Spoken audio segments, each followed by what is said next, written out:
अस्सलाम वालेकुम ऑनलाइन वालों, प्लीज बताएं मुझे आप लोगों को मेरी आवाज क्लियर आ रही है?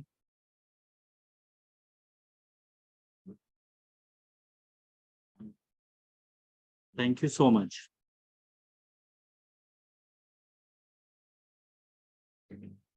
अस्सलाम वालेकुम बच्चों, क्या हाल है यार? आई होप सब ठीक है। ओके यार, हमारा पेपर है फाइनेंशियल रिपोर्टिंग का पेपर। पुराने जमाने में ना हम लोग इसे F7 कहते थे। तो अक्सर आप देखोगे F7 F7 हम अभी भी बोलेंगे, लेकिन नाम है फाइनेंशियल रिपोर्टिंग। आज हम लोग इंट्रोडक्शन लेंगे कि फाइनेंशियल रिपोर्टिंग का जो पेपर है इसका सिलेबस क्या है, एग्जाम स्ट्रक्चर क्या है, हमने इसको किस तरह लेके चलना है, कौन से एरियाज हैं जो इम्पोर्टेंट हैं, कौन से एरियाज हैं जो कंफर्म है कि एग्जाम में आने ही आने हैं। तो हम इस तरह की कुछ चीजें डिस्कस करेंगे और फिर एट द एंड हम लोग एक स्टैंडर्ड स्टार्ट करेंगे। वो कौन सा स्टैंडर्ड है तभी बात करते हैं जब स्टार्ट करेंगे। सबसे पहली बात जो मैं डिस्कस करूंगा दैट इज ओवरऑल पोजीशन क्या है इस पेपर की। ये पेपर आप लोगों को किसी एडवांस लेवल के पेपर में हेल्प करेगा या नहीं करेगा, और प्रीवियस नॉलेज किसी कोई रिक्वायर्ड है या नहीं है, तो हम इस पे बात करेंगे अब। ओवरऑल पोजीशन पे अगर हम बात करें तो प्लीज जरा देखें कि क्या पोजीशन है। अगर आप एसीसीए स्ट्रीम से आ रहे हो ना, तो एसीसीए स्ट्रीम में आपने सिर्फ एक फाइनेंशियल अकाउंटिंग का पेपर पढ़ा हुआ है। आप लोगों ने एक पेपर पढ़ा हुआ है फाइनेंशियल अकाउंटिंग को लेके। और अगर आप लोगों का रूट थोड़ा डिफरेंट है तो हो सकता है कि आप लोगों ने फाइनेंशियल अकाउंटिंग पे दो पेपर्स पढ़े हों। तो एक या दो पेपर्स आप फाइनेंशियल अकाउंटिंग पे पढ़ के आए हैं जिसमें आप बड़ी बेसिक सी अकाउंटिंग आप लोगों ने पढ़ी हुई है। उस फाइनेंशियल अकाउंटिंग को थोड़ा सा एडवांस लेवल पे ले आओ तो हमारे पास पेपर आता है फाइनेंशियल रिपोर्टिंग का, जिसे हम कहते हैं FR। पुराने जमाने में हम इसी पेपर को F7 बोलते होते थे, तो अभी भी हम अक्सर F7 बोल दिया करेंगे। फाइनेंशियल रिपोर्टिंग का पेपर एडवांस्ड पेपर है जो कि फाइनेंशियल अकाउंटिंग में आपने चीजें पढ़ी हुई। देन फाइनेंशियल रिपोर्टिंग के बाद एक नेक्स्ट पेपर जिसमें फाइनेंशियल रिपोर्टिंग बेसिस बनेगा, that is SPR strategic business reporting का पेपर है ये, नेक्स्ट एडवांस लेवल पर। अब सबसे पहली बात जो समझने वाली है वो है कि कितना परसेंट फाइनेंशियल अकाउंटिंग रिक्वायर्ड है FR में। तो सबसे पहली बात तो ये अंडरस्टैंड करें। तो आंसर है, मुझे फाइनेंशियल अकाउंटिंग में सिर्फ 10% नॉलेज रिक्वायर्ड है आप लोगों की इन FR। इसका मतलब यह है कि अगर आप लोगों ने बहुत बेसिक लेवल का भी पढ़ा हुआ और 50 पे पास करके आए हो तो मोर देन सफिशिएंट है, काफी ज्यादा है। मुझे को बहुत ज्यादा जरूरत नहीं है। इसकी वजह यह है कि जो बेसिक टॉपिक्स आप पढ़ के आए हुए हैं वो ये इस पेपर में नहीं है। ये पेपर जो है फाइनेंशियल रिपोर्टिंग का पेपर, ये प्योरली स्टैंडर्ड्स बेस्ड पेपर है। इसमें हम जितनी भी बातें करेंगे वो सारी की सारी स्टैंडर्ड्स पे बात करेंगे। कुछ इंटरनेशनल अकाउंटिंग स्टैंडर्ड्स, कुछ इंटरनेशनल फाइनेंशियल रिपोर्टिंग स्टैंडर्ड्स। और फर्क कोई नहीं है, इंटरनेशनल अकाउंटिंग स्टैंडर्ड्स और IFRS ऑल्टरनेटिव है एक दूसरे का, तो बिल्कुल भी कोई फर्क नहीं है। तो सर यहाँ पे ना एक पूरा का पूरा स्टैंडर्ड बेस्ड पेपर है जो आप पढ़ेंगे। और स्टैंडर्ड्स कौन से? International accounting standards. जब आप लोग फीस सबमिट कराओगे ना लास्ट डेज में, तो आपसे वो पूछेगा कि यूके वर्जन में आपने पेपर देना है या इंटरनेशनल वर्जन में। क्योंकि हम इंटरनेशनल स्टैंडर्ड्स पढ़ रहे हैं, हम यूके के स्टैंडर्ड्स नहीं पढ़ रहे, इसलिए जो हमारा पेपर बनेगा फाइनेंशियल रिपोर्टिंग में, जो वर्जन बनेगा वो कौन सा बनेगा? इंटरनेशनल। यूके नहीं सबमिट कराना। कोई एक आधा बच्चा ऐसा होता है जो हर अटेम्प्ट में यूके का पेपर सबमिट करके फीस सबमिट करा देता है, बाद में चेंज नहीं हो सकता। एक स्पेसिफिक डेट तक ही चेंज कर सकते हैं आप लोग। तो प्लीज यूके वर्जन नहीं करना सबमिट। अब व्हाट इज द डिफरेंस? हमने पढ़ने इंटरनेशनल अकाउंटिंग स्टैंडर्ड जो ऑलमोस्ट ऑलमोस्ट पूरी दुनिया में अराउंड 80% दुनिया में फॉलो हो रहे हैं। लेकिन अगर आप यूके वर्जन का पेपर ऑप्ट करोगे तो फिर आपको यूके के स्टैंडर्ड्स फॉलो करने पड़ेंगे। अब इंटरेस्टिंग बात यह है कि 80-90% सेम है। लेकिन फिर भी कोई 10-20% का जो फर्क है वो फर्क बहुत ज्यादा प्रॉब्लम क्रिएट करता है। सो हमारा जो वर्जन है वो इंटरनेशनल है और हमने जो स्टैंडर्ड्स पढ़ने हैं वो इंटरनेशनल अकाउंटिंग स्टैंडर्ड्स हैं। अब अगर कोई ऐसा बच्चा बैठा हुआ है जिसको इतना भी नहीं पता कि ये स्टैंडर्ड्स क्या हैं, तो बड़ा सिंपल सा कॉन्सेप्ट है स्टैंडर्ड्स का, और वो ये है कि किसी एक लाइन आइटम, अब लाइन आइटम क्या होता है, income statement, balance sheet, changes in equity, cash flows, notes to the accounts में किसी एक लाइन में जो आप चीज लिखते हैं ना उसे लाइन आइटम बोलते हैं। जैसे नॉन करेंट एसेट्स में प्रॉपर्टी प्लांट एंड इक्विपमेंट आपने लिखा, प्लांट लिखा, लैंड लिखी, बिल्डिंग लिखी, ये सारे लाइन आइटम्स, इन्वेंट्री, रिसीवेबल्स। इसी तरह इनकम स्टेटमेंट में सेल्स, कॉस्ट ऑफ सेल, इसी तरह जीपी, ये सारे लाइन आइटम्स कहलाते हैं। हम इन्हें क्या बोलते हैं, लाइन आइटम्स। तो किसी एक लाइन आइटम की जो अकाउंटिंग है सारी की सारी वो एक डॉक्यूमेंट में उन्होंने इकट्ठी कर दी। मसलन अगर आप लोगों ने इन्वेंट्री को लेके पढ़ना है, इन्वेंट्री के बारे में पढ़ना है, तो इन्वेंट्री को लेके एक स्टैंडर्ड उन्होंने बना दिया, ये एक डॉक्यूमेंट है। कभी इस डॉक्यूमेंट के 10 पेजेस होते हैं, कभी 50 पेजेस होते हैं, कभी 250 पेजेस होते हैं। तो एक ही जगह पे एक सिंगल लाइन आइटम की सारी अकाउंटिंग इकट्ठी कर दी और उसे हम लोगों ने नाम दे दिया स्टैंडर्ड का। इंटरनेशनल अकाउंटिंग स्टैंडर्ड मींस पूरी दुनिया में यही हो रहा है।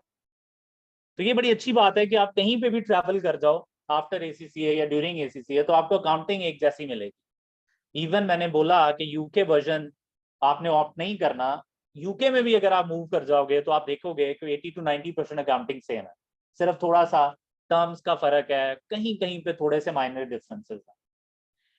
अब ये पेपर जो है ये प्योरली स्टैंडर्ड बेस्ड पेपर है, इसमें हम सिर्फ और सिर्फ स्टैंडर्ड्स पढ़ेंगे, स्टैंडर्ड्स के अलावा हम कुछ नहीं पढ़ेंगे। एक टॉपिक ऐसा है जो स्टैंडर्ड्स से हट के है, वो क्या है वो भी बात करते हैं अभी। सो फाइनेंशियल रिपोर्टिंग में फाइनेंशियल अकाउंटिंग की सिर्फ 10% नॉलेज रिक्वायर्ड है, और वो 10% भी मैं रिवाइज करा दूंगा। तो आप बहुत अच्छे स्टूडेंट थे, ऑब्वियसली फाइनेंशियल रिपोर्टिंग में आपको हेल्प मिलेगी अगर आप फाइनेंशियल अकाउंटिंग में अच्छे थे। लेकिन अगर आप बहुत एवरेज भी थे, बस मर मुर के पास करके आए हो, फिर भी आप लोगों को कोई प्रॉब्लम नहीं आने वाली फाइनेंशियल रिपोर्टिंग में। हम बेसिस से स्टार्ट करेंगे और इसको एडवांस लेवल पे, जो लेवल हमें रिक्वायर्ड है इस स्टेज पे, हम उस लेवल पे लेके जाएंगे। तो ये जितनी भी बेसिक बातें हैं वो मैं खुद ही बताऊंगा, मैं किसी भी स्टेज पे ये ज्यूम नहीं करूंगा कि ये आप लोगों ने पहले पढ़ा हुआ। तो जो मुझे चाहिए इस पेपर को पास करने के लिए वो मैं आप लोगों को बता रहा हूँ साथ साथ। अब आ जाए फाइनेंशियल रिपोर्टिंग का जो एडवांस्ड वर्जन है वो क्या है।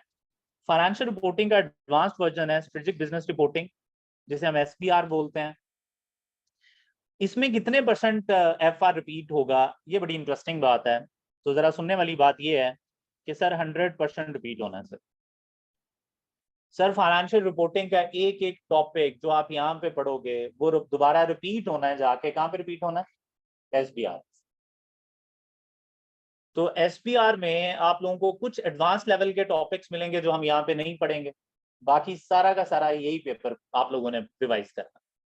तो इसलिए ये पेपर इस कॉन्टेक्स्ट में भी इंपॉर्टेंट है कि ये यहाँ पे अच्छा पढ़ लोगे तो एसबीआर में एटलीस्ट हेल्प मिलेगी। एसबीआर में खड़े होके कोई भी टीचर ये नहीं कहेगा कि 10% एफआर चाहिए बाकी 90% नहीं हो, ऐसा कुछ नहीं होगा। 100% चीजें उसी लेवल पे टेस्ट होती हैं जिस लेवल पे हमने यहाँ पे पढ़ा। क्या ये बात क्लियर है? अब आ जाए, इसका मतलब ये है कि पहली इंपॉर्टेंट बात कि एफआर में पूरा का पूरा 100% रिपीट होना है, इसलिए एक इंपॉर्टेंट पेपर है कि अच्छा कर लो ताकि अगला पेपर भी अच्छा हो जाए। दूसरी बात, अगर हम लोग बात करें सबसे ज्यादा प्रैक्टिकली जो पेपर आप लोगों ने फॉलो करना है, जिस पेपर की नॉलेज सबसे ज्यादा आप लोगों ने फॉलो करनी, आप किसी भी तरह की फील्ड में हो, देखो आप लोगों के पास डिफरेंट ऑप्शंस अवेलेबल हैं। कुछ लोग क्या करेंगे, ऑडिट फर्म्स में चले जाएंगे, ऑडिट में उनकी स्ट्रीम जो है वो ऑडिट है। कुछ लोग क्या करेंगे, टैक्स में चले जाएंगे, कुछ लोग एडवाइजरी में चले जाएंगे, फिर कुछ लोग डायरेक्ट कंपनीज में जॉब करना शुरू कर देंगे, कुछ लोग ये काम कर लेंगे, कुछ लोग अपना बिजनेस करना शुरू कर देंगे। अब क्वेश्चन ये है कि अगर आप लोग जॉब में हो तो आपको किसी भी तरह की नेचर की जॉब हो एज अकाउंटेंट, आप लोगों को सबसे ज्यादा जो नॉलेज रिक्वायर्ड है वो ये। अब क्यों? एज अ ऑडिटर आप ये चेक कर रहे होते हो कि financial statements true and fair view दे रही है नहीं दे रही, सही बनी हुई है नहीं बनी। एक्चुअली आप ये चेक कर रहे होते हो कि वो अकॉर्डिंग टू आईएसएस और आईएफआरएस बनी हुई है नहीं बनी, उन पे स्टैंडर्ड से अप्लाई हुए हैं नहीं। तो अगर आपको स्टैंडर्ड नहीं आते तो देन इसका मतलब है आप लोग प्रॉब्लम में रहेंगे जिस क्लाइंट पे भी जाओगे। आपको बार बार रेफर करना पड़ेगा कि यार ये जो क्लाइंट ने काम किया हुआ है ये ठीक है या गलत है। तो अगर आप लोगों को स्टैंडर्ड आता होगा तो तभी कोई बात कर सकते हो, अदरवाइज थोड़े थोड़े जलील हो रहे होगे डेली बेसिस पे और फिर अल्टीमेटली सीख ही लोगे। अगर आप लोग एज अकाउंटेंट चूज कर लेते हो किसी कंपनी में, तो वहां पे बैठ के आपने फाइनेंशियल्स बनानी है, वो फाइनेंशियल्स बनानी है जिनका ऑडिट करने को ऑडिटर आएगा। तो सर वहां पे भी आपने आईएफआरएस फॉलो करने हैं, क्योंकि हर ट्रांजैक्शन को एक आईएफआरएस के अकॉर्डिंगली आपने डील करना। फिर अगर आप लोग एज ए फाइनेंशियल एनालिस्ट काम करना शुरू कर देते हो, आप एनालिसिस करके लोगों को बताना शुरू करते हैं कि इन्वेस्ट करना है नहीं करना, उसमें आप पता क्या करते हो, उसमें आप लोगों को फ्यूचर की फाइनेंशियल्स बना के देते हो। ये इनकम स्टेटमेंट बैलेंस शीट आप फ्यूचर की बना के देते हैं, आप उन लोगों को बताते हैं कि कितने यूनिट्स आप मिनिमम बेचोगे तो फिजिबिलिटी है इस बिजनेस की, अदरवाइज ये बिजनेस बहुत नुकसान देने वाला है। तो सर वहां पे आप फ्यूचर की इनकम स्टेटमेंट, फ्यूचर की बैलेंस शीट, फ्यूचर के कैश फ्लोज बना के दे रहे होते हैं। इसका मतलब ये है टैक्स में आप इन्हीं फाइनेंशियल्स को लेके जो बनी हुई है स्टैंडर्ड्स के अकॉर्डिंगली इसको अमेंड करके टैक्स कैलकुलेट करते हो। तो इन अदर वर्ड्स सर जितना काम भी है वो रिवॉल्व करेगा सारा फाइनेंशियल स्टेटमेंट्स के इर्द गिर्द, और जो आपकी फाइनेंशियल स्टेटमेंट्स हैं, जितनी भी फाइनेंशियल स्टेटमेंट्स हैं, वो सारी की सारी आपने यहाँ पे बनाना सीखनी। सो प्रैक्टिकली सबसे इंपॉर्टेंट पेपर, जब आप इंटरव्यू में बैठोगे तो सबसे ज्यादा जो क्वेश्चंस आप लोगों से होंगे वो स्टैंडर्ड्स के होंगे। तो प्रैक्टिकली भी एक इंपॉर्टेंट पेपर है, एसबीआर में हेल्प भी करने वाला है हमें आगे चल के, तो इसलिए एक इंपॉर्टेंट पेपर थोड़ा अच्छा पढ़ना पड़ेगा। अब आ जाओ बात करते हैं रिजल्ट्स पे कि रिजल्ट्स क्या है फार के। ग्लोबल में वही रिजल्ट 45 से लेके 52 के बीच में कर रहे होते हैं, कभी 45% लोग पास हो जाते हैं, कभी 46। अब ये क्योंकि ये पेपर थोड़ा न्यूमेरिक है, तो पाकिस्तानी जितने भी लोग हैं हम लोग थोड़े न्यूमेरिकल में अच्छे, तो इस वजह से पाकिस्तान में स्कैन्स की अगर हम बात करें तो यहाँ पे कंपैरेटिवली रिजल्ट्स बेहतर हैं। ग्लोबली वही परसेंटेजेस हैं जो बाकी पेपर्स में हैं। यहाँ पे हम नॉर्मली हमारे जो 60 to 70% लोग पास हो रहे होते हैं, लेकिन फिर भी 30-40% फिर भी फेल हो रहे होते हैं। अब वो कौन लोग हैं, ऑब्वियसली जो नहीं पढ़ते वो फेल हो जाएंगे। बाकी क्या रीजंस हैं फेलियर की, मेरे नजदीक सिर्फ एक ही रीजन है कि आप पढ़ते नहीं। बाकी क्या रीजंस हैं वो बात साथ साथ बात करेंगे। तो ये ओवरऑल स्ट्रीम है आपके फाइनेंशियल रिपोर्टिंग के पेपर की।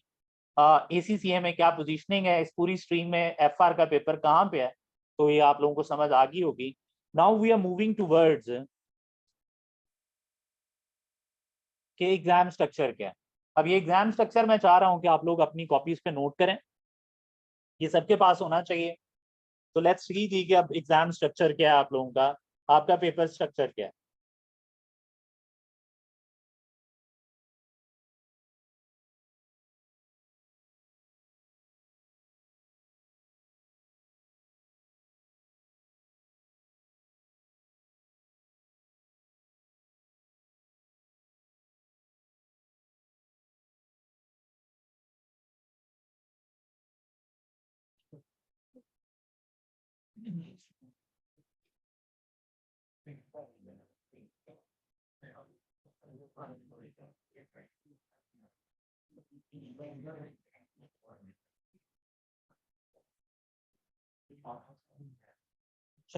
बातें बंद। ओके जी सर, पेपर स्ट्रक्चर में हमारे पास 3 सेक्शंस हैं, 3 सेक्शंस में डिवाइडेड है ये paper. Section A, section A में 15 मल्टीपल टास्क क्वेश्चंस होंगे। मल्टीपल टास्क क्वेश्चंस मतलब फिल इन द ब्लैंक्स भी आ सकते हैं, एमसीक्यूज भी आ सकते हैं, ट्रू फॉल्स भी आ सकते हैं, ड्रैग एंड ड्रॉप भी आ सकते हैं। तो 15 multiple task questions, 2 marks each है।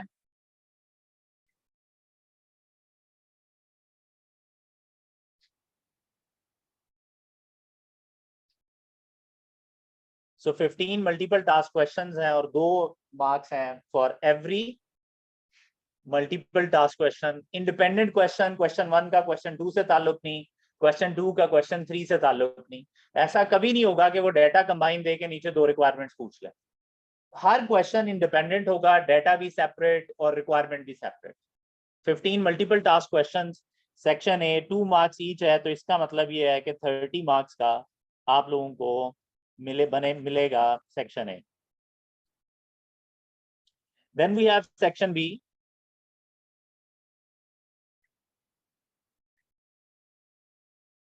सेक्शन बी में 3 OT केसेस हैं, 3 OT cases, objective test cases, 3 OT cases हैं। अब ये OT केसेस का मतलब क्या है? इसका मतलब ये है कि केस होगा, एक डाटा होगा आप लोगों को, और उसकी बेसिस पे 5 मल्टीपल टास्क क्वेश्चंस हो। तो यार अगर 3 OT केसेस हैं तो एक केस में 5, दूसरे केस में फिर 5, तीसरे केस में फिर 5। तो फर्क ये है कि यहाँ पे डाटा कंबाइन होता है और आगे 5 रिक्वायरमेंट्स होती है, 5 मल्टीपल टास्क क्वेश्चंस होते हैं। तो डाटा एक ही है, आगे रिक्वायरमेंट्स हैं। सो 3 OT केसेस अगेन, इसका मतलब है 5 multiple task questions in each case. तो ये टोटल कितने बनेंगे? Multiple task questions in each case. तो इसका मतलब ये है कि ये भी टोटल 15 ही बनेंगे। यहाँ पे भी 15 मल्टीपल टास्क क्वेश्चंस आएंगे, लेकिन फर्क ये है कि डाटा कंबाइन होगा यहाँ। तो 15 2 मार्क्स ईच हैं अगेन। तो इसका मतलब ये है कि एक MCQs के या मल्टीपल टास्क क्वेश्चंस के 2 मार्क्स हैं। तो इसका मतलब ये है कि ये वाला सेक्शन भी 30 मार्क्स का है। तो सर ये आप लोगों के पास section A and B entirely objective test based testing है। OT केसेस हो या मल्टीपल टास्क क्वेश्चंस हो, यहाँ पे आप मिनिमम यूज कर रहे होंगे कीबोर्ड का। ज्यादा से ज्यादा किसी बच्चे को एक क्वेश्चन होगा, किसी बच्चे को 2 क्वेश्चंस आएंगे, और आप क्या कर रहे होगे? सिर्फ और सिर्फ उसमें एक वैल्यू पुट करने के लिए आप कीबोर्ड का यूज करोगे। अदरवाइज आप कह सकते हो कि मिनिमल यूज है, मिनिमम यूज है किसका? कीबोर्ड का। तो इसका मतलब ये है कि सीधे सीधे क्वेश्चंस। अब ये जो सेक्शन बी है ना, इसमें हर OT केस में कितने OT केसेस हैं? 3 OT केस का मतलब ये है कि डाटा कंबाइन है और उसकी बेसिस पे 5 MCQs। इसमें ना 2 MCQs हर OT केस में सीधे सीधे नॉलेज बेस्ड होता है। अब MCQs को अगर आप समझो ना, तो MCQs डिफरेंट तरह के होते हैं। एक पहली जो बेसिक MCQs होता है वो होता है रिकॉल योर नॉलेज। अब ये क्या है रिकॉल योर नॉलेज? इसका मतलब है जो पढ़ा हुआ है एज इट इज पूछा जाएगा। स्टैंडर्ड की एक डेफिनेशन पूछ लेगा, स्टैंडर्ड में बेसिक बात जो पड़ी हुई है उसको एज इट इज पूछेगा। इसको कहते हैं हम रिकॉल योर नॉलेज, कि आप लोगों की जो नॉलेज है उसी को रिकॉल करके क्वेश्चन सॉल्व हो जाएगा। और 3 है मल्टीपल टास्क क्वेश्चन ऐसे होते हैं जिनमें थोड़ा सोचना पड़ता है, जिसमें सोचना पड़ता है, थोड़ा कैलकुलेशंस करनी पड़ती हैं, उसको हम लोग कहते हैं application based, application of knowledge के MCQs। तो 2 तरह के होते हैं recall your knowledge. Her OT case में 2 सीधे सीधे MCQs होंगे। उसमें ना आप लोगों ने केस पढ़ना है, ना को डाटा पढ़ना है, सीधा सीधा आप लोग क्या करोगे? सॉल्व कर लोगे क्वेश्चन। तो OT केस में जब आप क्वेश्चन शुरू करोगे तो सबसे पहले आप रिक्वायरमेंट्स ही पढ़ोगे, क्वेश्चन ही पढ़ोगे, और 2 क्वेश्चन जिनका आपके डाटा गिवन से ताल्लुक ही नहीं होगा उसको पहले सॉल्व कर लोगे, ताकि जब आप लोग डेटा पे जाओ तो आपको पता हो कि सिर्फ 3 ही मल्टीपल टास्क क्वेश्चन जो मैंने सॉल्व करने हैं। इसका मतलब है इसमें कितने नॉलेज बेस्ड MCQs होंगे? यहाँ पे हर केस में 2, तो टोटल 6, तो 12 मार्क्स, 6 मल्टीपल टास्क क्वेश्चन सिर्फ रिकॉल योर नॉलेज के। और ये ऐसा ही होगा। अब आ जाए कि सेक्शन A में जब मल्टीपल टास्क क्वेश्चन थे तो सेक्शन B की जरूरत क्या थी? तो आंसर है, अगर तो उसने किसी एक स्टैंडर्ड को, हमने पूरे स्टैंडर्ड्स पढ़ने हैं इस पेपर में, अगर तो उसने किसी एक स्टैंडर्ड में, एक स्टैंडर्ड से सिर्फ थोड़ा से मार्क्स पूछने हैं, 2 मार्क्स 4 मार्क्स, तो वो सेक्शन A को यूज करेगा। लेकिन अगर वो चाहता है कि किसी एक स्टैंडर्ड को मैं डिटेल में पूछूं, तो फिर उसके लिए वो सेक्शन B यूज करेगा। और आप देख सकते हैं कि 5 MCQs हैं एक OT केस में। तो इसका मतलब है 10 मार्क्स का कोई भी स्टैंडर्ड पूछा जा सकता है, और कोई भी मतलब कोई भी।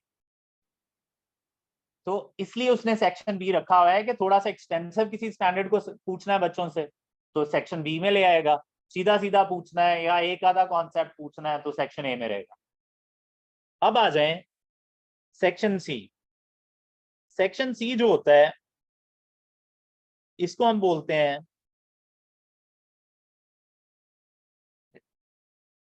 सेक्शन C जो है इसको हम लोग बोलते हैं कंस्ट्रक्टिव रिस्पॉन्स क्वेश्चंस। सर ये कंस्ट्रक्ट करने हैं आपने अपना रिस्पॉन्स।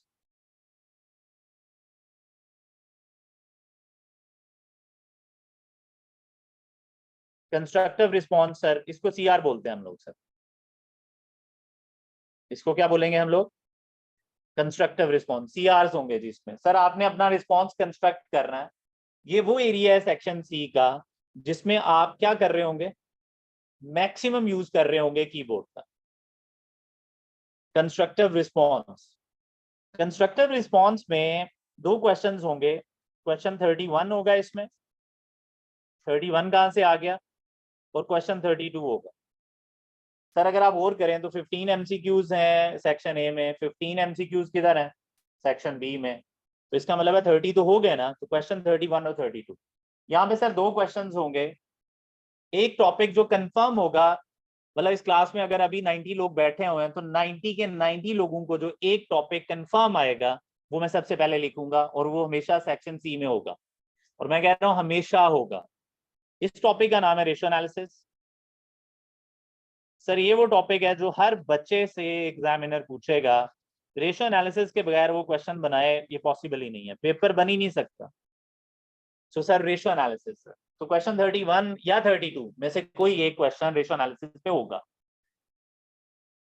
अब रेशियो एनालिसिस पे कंफर्म क्वेश्चन होगा तो आप लोगों के पास जो शीट अवेलेबल होती है to response the answer, to construct your answer, response करने के लिए जो शीट अवेलेबल होती है, यहाँ पे शीट जो अवेलेबल होगी वो वर्ड की शीट है। वर्ड की शीट का मतलब ये है कि टाइपिंग है भाई सारी, आपने थ्योरेटिकली टाइप करना है इसका आंसर। तो सर ये थ्योरेटिकल आंसर होगा, सेक्शन सी जो है ये थ्योरेटिकल होगा सर, और शीट अवेलेबल होगी वर्ड की। तो यहाँ पे थ्योरेटिकली आपको लिखना पड़ेगा, थोड़ी सी कैलकुलेशन भी होंगी लेकिन वो बहुत ज्यादा नहीं होगी। तो सर इसका आंसर आपको थ्योरेटिकल देना पड़ेगा। सर अगला point, what is next point जी, अगर हम आगे बढ़े वो क्या है। अब सर सेक्शन जो क्वेश्चन 32 है इसमें अब डिफरेंट ऑप्शंस हैं, वो क्या ऑप्शंस हैं वो भी कंफर्म है, लेकिन ये नहीं कंफर्म कि क्या आना है। सर कुछ लोगों को फाइनल अकाउंट्स आएंगे, कुछ लोगों को इसलिए कह रहा हूँ कि हर पे बच्चे का पेपर डिफरेंट होगा। तो कुछ लोगों को फाइनल अकाउंट का क्वेश्चन आएगा, कुछ लोगों को कंसोलिडेशन का क्वेश्चन आएगा, और मेजॉरिटी लोगों को इन्हीं दो टॉपिक्स में से कोई क्वेश्चन आएगा। लेकिन एक टॉपिक और है जो पूछा जा सकता है लेकिन सुनने में बहुत कम आता है। वो 4-5 अटेम्प्ट बाद कोई एक बच्चा कहता है कि सर मुझे क्वेश्चन आया था, and that is cash flows. लेकिन कैश फ्लोज आप देखेंगे मेजॉरिटी लोगों को नहीं आएगा। ये लें जी कैश फ्लो। बहरहाल फिर भी आप यही समझेंगे 3 टॉपिक्स में से कोई एक टॉपिक आप लोगों को पूछेगा। इनके लिए जो शीट अवेलेबल होती है दैट इज एक्सेल की शीट। अब ये एक्सेल की शीट अवेलेबल होगी और इसमें आप लोगों को ऑब्वियसली कैलकुलेशंस देनी है, न्यूमेरिकली सॉल्व करना है। तो ये न्यूमेरिकल क्वेश्चंस होते हैं जो आप लोगों ने सॉल्व करना है। ये लें। इस दफा थोड़ा सा एसीसी वालों से एक छोटा सा प्रॉब्लम हुआ था कि जो फाइनल अकाउंट का क्वेश्चन था उसमें उन्होंने वर्कशीट दे दी। ये एक प्रॉब्लम था जो रिसेंट अटेम्प्ट में लोग गए हैं। अब एसीसी वालों को भी पता है उनसे गलती हो गई है तो वो अब अपोलोजाइज कर रहे हैं और थोड़ा कंपनसेट करने की कोशिश करेंगे जिन लोगों का थोड़ा पेपर कम हुआ है, तो उनको थोड़ा जरा लीनियंट मार्किंग के थ्रू पास करने की कोशिश करेंगे। बहरहाल होता यही है, और अब तो मेरा नहीं ख्याल ये गलती दोबारा रिपीट होगी किसी भी तरह, जितना वो जलील हो रहे हैं, इसलिए एक्सेल शीट ही अवेलेबल होगी। यहाँ तक सारे साथ हैं। तो सर ये टोटल का टोटल पेपर है, word, excel, constructive response questions, और ये 20 मार्क्स ईच होंगे। सेक्शन सी जो है 20 मार्क्स ईच है, तो 20 मार्क्स का ये क्वेश्चन होगा और 20 मार्क्स का ही अगला क्वेश्चन होगा। तो इस तरह आपके 100 मार्क्स पूरे होते हैं। तो सर ये था आपका पेपर स्ट्रक्चर। पास करने के लिए 50 चाहिए, अब ये सारी बातें आप लोगों को पता है तो ये वाली बातें मैं नहीं बता रहा। अब मेरा नेक्स्ट टॉपिक है, ये नेक्स्ट डिस्कशन मेरी ये है इस पेपर स्ट्रक्चर के बाद, वो ये है कि भाई सिलेबस क्या है। देन हम बात कर रहे होंगे रिसोर्सेज पे, बुक्स कौन सी यूज करनी है, तो उस पर हम बाद में बात करेंगे। तो प्लीज अगर आप लोगों के माइंड में अभी है कि बुक्स क्या है, नोट्स क्या है जो फॉलो करने हैं, तो अभी थोड़ी देर इंतजार करता है। यहाँ तक सारे साथ हैं। तो अगर आप और करो पूरे पेपर में जितना भी सिलेबस है उसमें से एक चीज कंफर्म है जो हर बच्चे को आनी है, और वो उसका नाम क्या है, रेशियोज। अब कितने लोग हैं जो F5 फाइनेंशियल जो मैनेजमेंट का पेपर है या मेजरमेंट का पेपर है वो पढ़ चुके हैं, प्लीज हाथ रेज करें। अब ये जो लोग है ना, ये लोग जब रेशियोज पे हम आएंगे ना, तो पहला दिन मैं रेशियोज जब पढ़ाऊंगा तो तकरीबन कोई 1-2 घंटे में ले लूंगा, तो इन लोगों को लगेगा ये लो ये तो वही है, ये तो बड़े आराम से हम कर लेंगे। लेकिन प्लीज जरा क्लियर रहना कि यहाँ पे जो क्वेश्चन स्टाइल है वो बहुत डिफरेंट है। जैसे मैं थोड़ा बताता चलूं ताकि आप इसको बिल्कुल इजी ना लो। यहाँ पे सर आपने कभी नहीं पढ़ा कि एक बिजनेस इक्वायर हो रहा है during the year, ratio analysis करो। मुझे बताएं क्या F5 में अगर आप लोग पेपर पढ़ चुके हो तो क्या आप लोगों ने ये बात पढ़ी कि ड्यूरिंग द ईयर बिजनेस खरीदे जा रहे थे और रेशियो एनालिसिस करना हो? क्या आप लोगों ने कभी इस तरह के क्वेश्चंस किए हैं कि एक बिजनेस या एक सेगमेंट ऑफ द बिजनेस हम बेच रहे हैं और रेशियो एनालिसिस करना हो? पिछले साल एक सेगमेंट था, इस साल नहीं है रेशियो एनालिसिस। क्या आपने कभी इस तरह के क्वेश्चंस किए हैं जिसमें फाइनेंशियल स्टेटमेंट्स गलत बनी हुई हो, आपने उसको ठीक करना हो पहले फिर रेशियो एनालिसिस करना हो? कभी इस तरह के क्वेश्चंस किए हैं कि कंसोलिडेटेड फाइनेंशियल्स गिवन है और आपने इंडिविजुअल में कन्वर्ट करना है, इंडिविजुअल से कंसोलिडेशन में कन्वर्ट करके करना है? तो सर ये रेशियो एनालिसिस डिफरेंट है। इसको आप कह लेंगे एडवांस लेवल का रेशियो एनालिसिस है, ये वो रेशियो एनालिसिस नहीं है जो आप पढ़ के आए हो। तो पहले दिन अगर आपको लगे भी कि यार ये तो वही बातें हैं, तो प्लीज दूसरे दिन छुट्टी नहीं करनी। और ये क्वेश्चन कंफर्म आना ही आना है, रेशियो एनालिसिस ये कंफर्म पेपर है। और कंफर्म क्यों है? बड़ी लॉजिकल बात है, एसीसी वाले समझदार हैं, इन लोगों को पता है कि फ्यूचर में अकाउंटेंट्स का काम क्या है। ये जितनी फाइनेंशियल्स आप बनाना सीखेंगे ना यहाँ पे, ओके ओके 40-40 50-50 मिनट में 2-2 घंटों में एक क्वेश्चन करेंगे। अगर आप एक सॉफ्टवेयर में ये डाटा पुट करें तो वो ये क्वेश्चन हार्डली को 10-15 सेकंड में कर देगा। इसका मतलब ये है कि जो अकाउंटेंट्स का रोल है वो चेंज हो रहा है। अब preparation of financial statements role नहीं है। अब रोल क्या है कि जो वैल्यूज हैं इनके मीनिंग्स क्या है, ये किस तरह लोगों को हेल्प कर सकता है, इसका एनालिसिस करना मीनिंग है। इस वजह से रेशियो एनालिसिस आप डिफरेंट पेपर्स में देखोगे। मसलन एफ आर के पेपर में पहले पढ़ के आए हुए हो आप लोग, F5 में फाइनेंशियल मेजरमेंट में। अब आप मेरे साथ पढ़ोगे, देन फिर आप F9 में पढ़ोगे, देन स्ट्रेटेजिक बिजनेस रिपोर्टिंग में दोबारा पढ़ोगे। फिर एक SBL पेपर है उसमें पढ़ोगे, फिर आगे P4 है उसमें पढ़ोगे, P5 है आगे उसमें पढ़ोगे। तो ये रेशियो एनालिसिस आपकी जान नहीं छोड़ने वाला, क्योंकि अब अकाउंटेंट्स का रूल ही है। इसलिए एक अच्छे लोग हैं, समझदार लोग हैं, इसलिए आप लोगों को प्रिपेयर कर रहे हैं, इसलिए रेशियो एनालिसिस इंपॉर्टेंट रहेगा। अब आ जाए यार गाइस कि सिलेबस क्या है। सिलेबस के बाद हम बात कर रहे होंगे फिर बाकी चीजों पे कि बाकी चीजें क्या है। So let's see ji next क्या है। अब आ जाएंगे सिलेबस पे।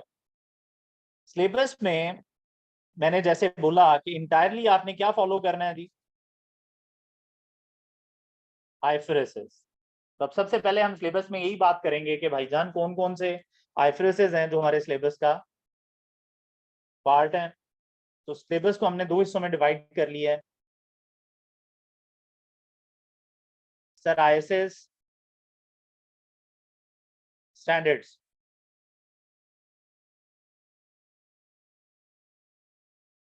स्टैंडर्ड्स ही कौन कौन से स्टैंडर्ड्स हैं जो हम लोगों ने पढ़ने? तो सर आंसर है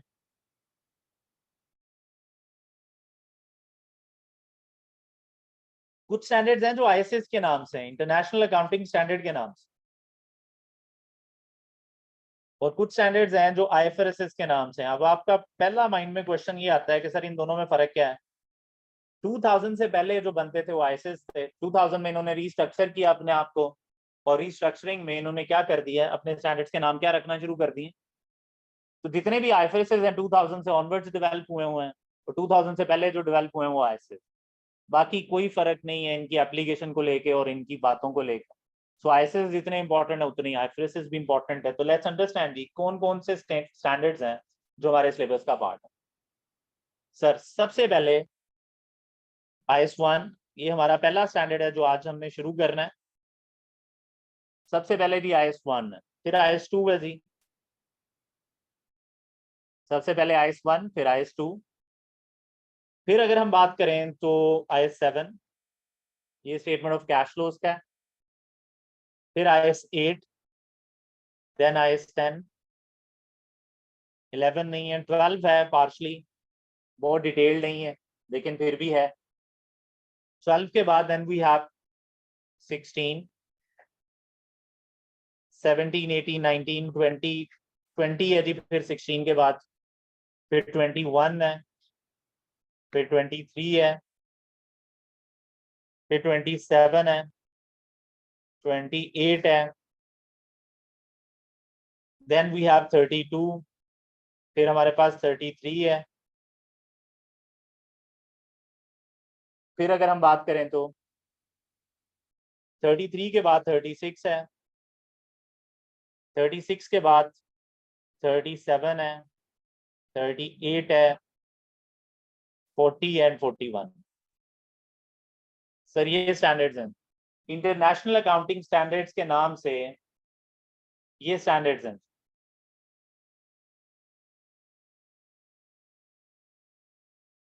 प्लीज जरा थोड़ी देर बाद बच्चों ने पूछना है कितने हैं सर, तो प्लीज गिन लें खुद ही से कितने हैं। 19 इंटरनेशनल अकाउंटिंग स्टैंडर्ड्स हैं जो हम लोगों ने पढ़ने हैं। उसके बाद फिर आज देखें अगर हम लोग तो उसके बाद आईएफआरएस हैं जी। आईएफआरएस की वैसे गिनती पूरी है, 1 से लेके 17 तक इशू हो चुके हैं, 1 से लेके 17 तक इशू हो चुके हैं। लेकिन हमारे सिलेबस में कौन कौन से हैं? सबसे पहले आईएफआरएस 3 है, फिर आईएफआरएस 5 है, फिर आईएफआरएस 9 है, फिर आईएफआरएस 10 है, फिर आईएफआरएस 13 है, फिर आईएफआरएस 15 है एंड फिर आईएफआरएस 16 है। सर ये टोटल स्टैंडर्ड्स हैं, आईएफआरएस के नाम से ये पढ़ने हैं।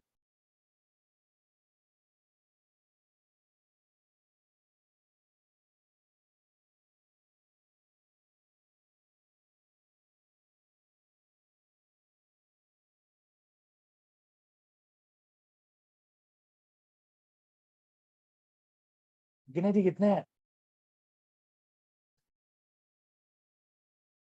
26। आगे सर एक डॉक्यूमेंट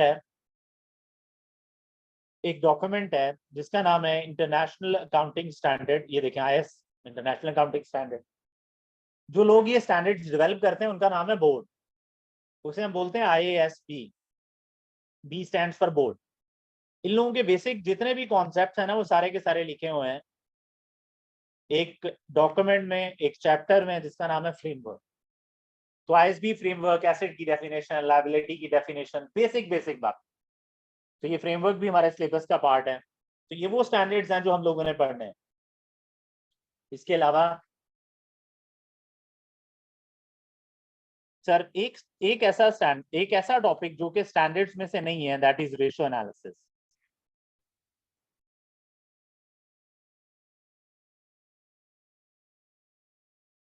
सर रेशियो एनालिसिस पे कोई स्टैंडर्ड नहीं है, ऑल्दो एक रेशियो ऐसी है जिसपे एक स्टैंडर्ड है, ये वाली।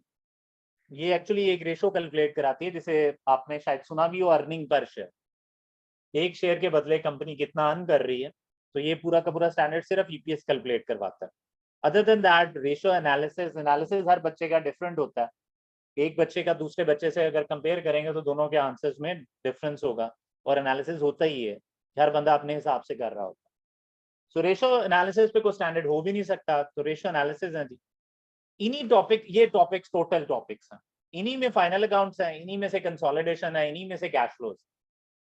तो ये वो स्टैंडर्ड्स ऑलरेडी कवर कर रहे हैं, जैसे IAS 7 कैश फ्लोज को कवर कर रहा है। कंसोलिडेशन के लिए IFRS 3 है, 10 है, 27 है, 28 है। फाइनल अकाउंट्स के लिए IAS 1 है और डिफरेंट स्टैंडर्ड्स हैं। बेसिकली टॉपिक आप लोगों का जो सिलेबस है वो ये। सिलेबस को लेके अगर आप लोगों के माइंड में कोई क्वेश्चन है, रिसोर्सेज को लेके नहीं, फॉलो क्या क्या करना है उसको लेके नहीं, अगर सिलेबस को लेके आप लोगों के माइंड में कोई क्वेश्चन है तो आप प्लीज पूछें। तो क्वेश्चन है जी भाई।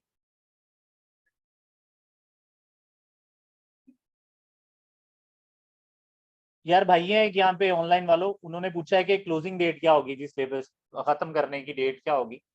पेपर आप लोगों का सितंबर में है, तो मोस्ट प्रोबेबली जो डेट आएगी वो 20th या 19th ऑफ अगस्त है। 20th या 19th ऑफ अगस्त। ये बात क्लियर है? तो हो सकता है 2-4 दिन जल्दी खत्म कर लें, लेट नहीं होता इससे। एक आधी रिवीजन क्लास अगर बच्चों की फरमाइश पे बाद में हुई तो हुई, बाकी इसके अलावा 19 पे सिलेबस खत्म हो जाएगा। और कोई जी क्वेश्चन? ऑनलाइन वाले हैं जी, ऑनलाइन में एक बच्चा पूछ रहा है sir consolidation is a part of standards. बिल्कुल जी। अब अगर मैं सिलेबस को थोड़ा सा एक्सटेंड करूँ इन्हीं स्टैंडर्ड्स को लेके, तो इसमें सीआर के कुछ क्वेश्चन, जो CR question constructive response question जो हैं सेक्शन सी में जो पूछे जाते हैं, उनमें कौन कौन से टॉपिक्स हैं और उनके स्टैंडर्ड्स कौन से हैं, अगर मैं उस पर बात करूं तो सर कंसोलिडेशन यहाँ पे पूछा जा सकता है। कंसोलिडेशन के 4 स्टैंडर्ड्स हैं, IS 27 एंड 28 है, IFRS 3 एंड IFRS 10 है। ये कंसोलिडेशन के स्टैंडर्ड्स ऑलरेडी उस लिस्ट में कवर्ड है। मैं सिर्फ बच्चे ने क्वेश्चन पूछा इसलिए समझा रहा हूँ। कैश फ्लोज को लेके जो स्टैंडर्ड है दैट इज IS 7, ये हम पढ़ेंगे कैश फ्लो जब पढ़ रहे होंगे। फाइनल अकाउंट को लेके मेनली जो स्टैंडर्ड है वो IS 1 है, जो फॉर्मेट्स पे बात करता है, लेकिन फाइनल अकाउंट्स में डिफरेंट स्टैंडर्ड्स की भी एडजस्टमेंट्स होंगे, तो डिफरेंट स्टैंडर्ड्स भी बार बार पूछे जाएंगे। तो बहरहाल ये स्टैंडर्ड्स हैं जी, अगर आप सीआर के क्वेश्चंस और स्टैंडर्ड्स देखना चाहते हैं, लेकिन ये ऑलरेडी उस लिस्ट में कवर है। तो यार 27 डॉक्यूमेंट्स हैं जो आप लोगों ने पढ़ने हैं। अगर रेशियो एनालिसिस को भी एक डॉक्यूमेंट मान लो, एक चैप्टर मान लो, 28 चैप्टर्स हैं जो आप लोगों ने पढ़ने। इनमें से कुछ ऐसे हैं जो 4-4 दिन लेंगे, कुछ है एक ऐसा भी है जो 5 दिन ले लेगा, और कुछ ऐसे हैं जो कि एक दिन में 2-2 भी हो जाए। हमारा काम ये है कि हम सबसे पहले पढ़ेंगे जो एक्सटेंसिव वाले हैं, सबसे पहले एक्सटेंसिव वाले पढ़ेंगे और फिर ग्रेजुअली जाएंगे जो कि इजी वाले हैं, और जब काफी ज्यादा बड़े बड़े स्टैंडर्ड्स कर चुके होंगे। हमारी अप्रोच ये होगी कि हम सबसे पहले टारगेट किसको करेंगे, फाइनल अकाउंट, क्योंकि फाइनल अकाउंट्स के इर्द गिर्द पूरी फाइनेंशियल घूमती हैं। कैश फ्लो जब आप बनाते हैं तो आपको फाइनल अकाउंट्स गिवन होते हैं, उससे कैश फ्लोज बनानी होती है। कंसोलिडेशन जब आप करते हो तो फाइनल अकाउंट्स ही गिवन होते हैं, उन्हीं की कंसोलिडेशन करनी होती है। तो इसलिए सबसे पहला हमारा जो टारगेट है वो फाइनल अकाउंट्स है। ये अच्छे आते होंगे तो देन कैश फ्लोज और कंसोलिडेशन और बेहतर हो जाएगी। सो फाइनल अकाउंट सबसे पहला टॉपिक है जो कि हम लोग कंस्ट्रक्टिव रिस्पॉन्स क्वेश्चंस के लिए प्रिपेयर करें।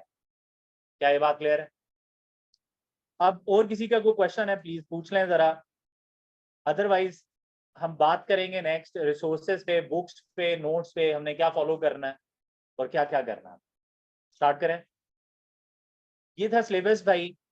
What is next now? अब आ जाएं जी कि यार बुक्स और रिसोर्सेज कौन से यूज करना है हम लोगों ने। तो study resources sir,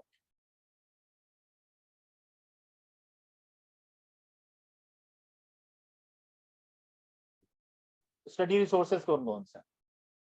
study resources हैं भाई, हम सबको पता है कि हमारे ना 2 पब्लिशर्स हैं, ACC अप्रूव्ड पब्लिशर्स 2 है, एक है कैप्लन और एक है BPP। इसका मतलब ये है कि BPP की बुक्स और किट्स और कैप्लन की बुक्स और किट्स एग्जामिनर खुद भी रीड करता है। अभी सिलेबस, हमारा सिलेबस जो चलता है जून तक चलता है, यानी सितंबर में चेंज होता है। ये फर्स्ट अटेम्प्ट है चेंज सिलेबस की, जो कि माइनर सी चेंजेस हैं, को बहुत चेंजेस नहीं है। सो इन चेंजेस को लेके जून तक चलते हैं। तो अभी जो BPP और कैप्लन ने बुक्स बनाई हैं वो एग्जामिनिंग टीम ने पढ़ी हों, तो एग्जामिनर को एग्जैक्टली पता है कि हमारे जो अप्रूव पब्लिशर्स हैं वो क्या क्या लिख के बैठे हुए हैं। अगर कोई चीज मिसिंग होगी तो वो उनको कहेगा भाईजान ये जरा ऐड कर लें प्लीज। ये बात क्लियर है? और अगर कुछ चीजें हैं जो कि उसको लगेगी कि यार ये थोड़ी जरा एडवांस लेवल पे लेंगे आप प्लीज, जरा कुछ पैराग्राफ्स डिलीट कर दें, तो वो डिलीट भी कर देते हैं। तो इसका मतलब ये बुक्स एग्जामिनर्स ने देखी हुई। अब हमारे पास 2 पब्लिशर्स हैं, BPP है जी और दूसरा कौन है जी, कैप्लन है। अब इनकी एक तो टेक्स्ट बुक्स अवेलेबल है और एक किट्स मतलब क्वेश्चन बैंक। तो क्वेश्चन बैंक अवेलेबल हैं। तो अब हम लोगों ने करना क्या है, प्लीज जरा सुने सर। BPP की किट हमने पूरी करनी है, इसका मतलब BPP की किट हमने बाय करनी है। क्या पुरानी किट चल जाएगी, साल पुरानी? बिल्कुल चल जाएगी। 2 साल पुरानी चल जाएगी। तो 1-2 साल पुरानी अगर किट है, किसी दोस्त से मांग सकते हो तो मांग लो। सर कैप्लन की किट, बिल्कुल जी हमने पूरी कैप्लन की किट भी करनी। तो क्वेश्चन तो जहां से भी आपको मिलेंगे आपने करने हैं। इसके अलावा मैं भी क्वेश्चंस कुछ करवा रहा हूँ जो कि इन किट्स में नहीं है। सो किट दोनों की दोनों करनी है। अगर आप लोग फेलर जो लोग फेल होते हैं ना फाइनेंशियल रिपोर्टिंग के पेपर में, अगर आप उनसे पूछो ना तो पहली रीजन जो आपको बताएंगे पढ़ने ना पढ़ने के अलावा, वो ये कहेंगे कि यार हमने किट एक की। अगर आप बीबीबी किट पे रिलाय करके कैप्लन की किट किए बगैर पेपर में जाएंगे तो आपको पेपर में थोड़े सरप्राइजेस मिलेंगे, और अगर आप कैप्लन करके जाएंगे और बीबीबी किट नहीं करेंगे फिर भी सरप्राइजेस मिलेंगे। तो किट दोनों की दोनों कर। तो पहली बात ये होगी। अब बुक जो है, टेक्स्ट बुक, अगर कोई अच्छा बच्चा है तो उसको पढ़नी चाहिए, अगर कोई एवरेज है उसको बुक समझ नहीं आती तो वो नहीं भी पढ़ेगा तो पास हो सकता। लेकिन ये जो बुक है, ये कैप्लन की जो टेक्स्ट बुक है, ये जरा इजी लिखी हुई है, तो मैं इसलिए यही कहता हूँ कि ये पढ़ लेनी चाहिए। कोई अच्छा बच्चा तो दोनों पढ़ ले।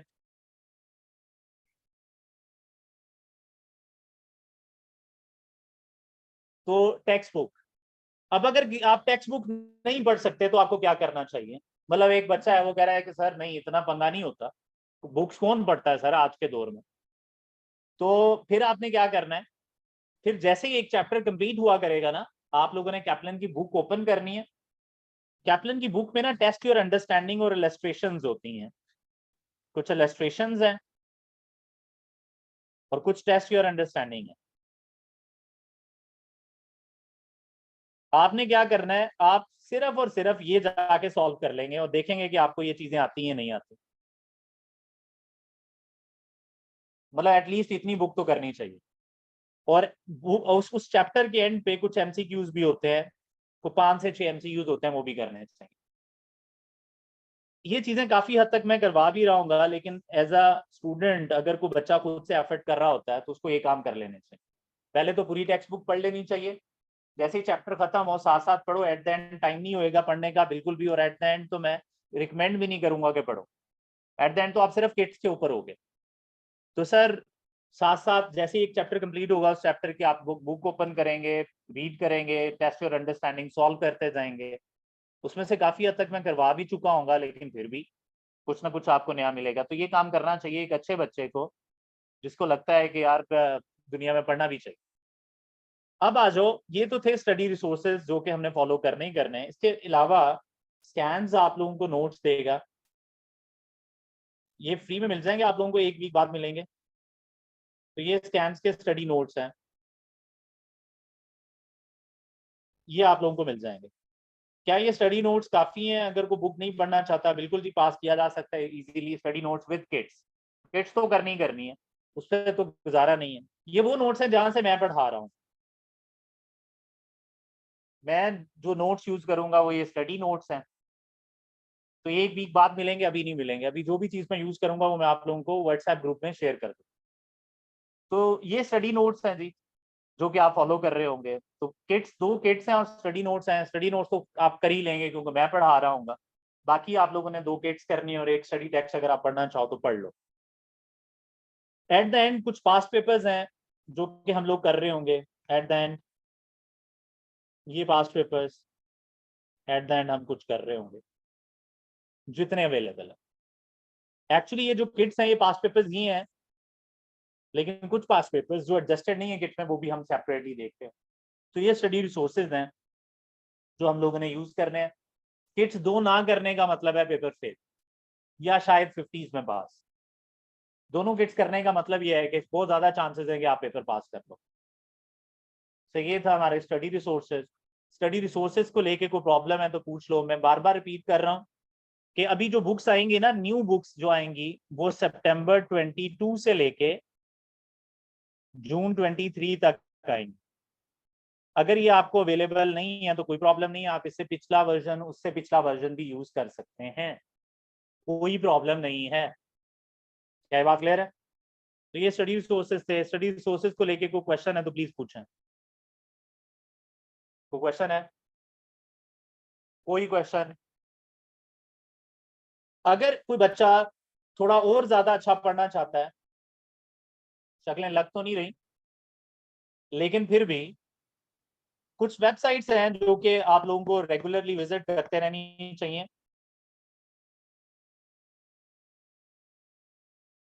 ये कौन कौन सी वेबसाइट्स हैं जहाँ पे आप लोगों को आईएफआरएस रिलेटेड कंटेंट बहुत अच्छा मिल जाएगा?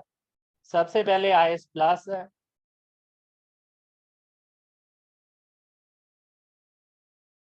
फिर आप लोगों को BDO IFRSs हैं, ये 2 साइट्स है। यहाँ पे आपको समरी मिल जाएगी, 1 पेज समरी, 2 पेज समरीज मिल जाती है। IS प्लस बहुत इंपॉर्टेंट वेबसाइट है, एग्जामिनर बहुत ज्यादा फॉलो करता है इसको। तो ये अगर कोई अच्छा बच्चा बैठा हुआ है तो, जो नजर नहीं आ रहा, तो लेकिन ये 2 वेबसाइट्स हैं जो काफी इंपॉर्टेंट वेबसाइट्स हैं। वीडियो, एक बच्चा ऑनलाइन में पूछ रहा है कि वीडियो लाइक फर्म है जी, वीडियो एक ये 5th नंबर पे या 6th नंबर पे आती है दुनिया में। तो इनकी साइट है जहाँ पे ये स्टैंडर्ड्स समराइज्ड वर्जन में क्या करते रहते हैं, अपलोड करते रहते हैं, तो वहां से पढ़ा जा सकता है। ठीक हो गया जी। और कोई इसी तरह अगर आप KPMG और EY जितनी भी ऑडिट फर्म्स हैं उनकी अगर कोई भी वेबसाइट ओपन करो तो वहां पे भी आपको ना कोई कंटेंट मिल जाता है, तो इनके स्टैंडर्ड्स भी मिल जाते हैं। लेकिन इतनी डिटेल अभी आपको पढ़ने की जरूरत नहीं है, ये भी अगर आपको दिल करे तो पढ़ लो, नहीं भी करोगे तो इतना काफी है बहुत अच्छे नंबर लेने के लिए। क्या ये बात क्लियर है? अब स्टडी रिसोर्सेज पे बात होगी। अब आ जाए यार के एक आपके पास ना आपके साथ एक स्टडी प्लान शेयर हो जाएगा जिसमें एंडिंग डेट लिखी हुई होगी और जिसमें जो हॉलीडेज हैं वो भी लिखी होंगी। तो उसमें एंडिंग डेट या 19th आ रही होगी या 20th या 18th, इन 3 डेट्स में से कोई एक डेट आ रही होगी। मैंने अभी देखा नहीं है कि क्या किया है मैंने। यहाँ तक सारे साथ हैं। अब लें जी, मैं अपना इंट्रोडक्शन देता हूँ। नाम मेरा आप लोगों को पता ही है, आई होप पता होगा। सर मेरा नाम है जुबैर सलीम और मैंने टीचिंग करियर स्टार्ट किया था Jan 2007,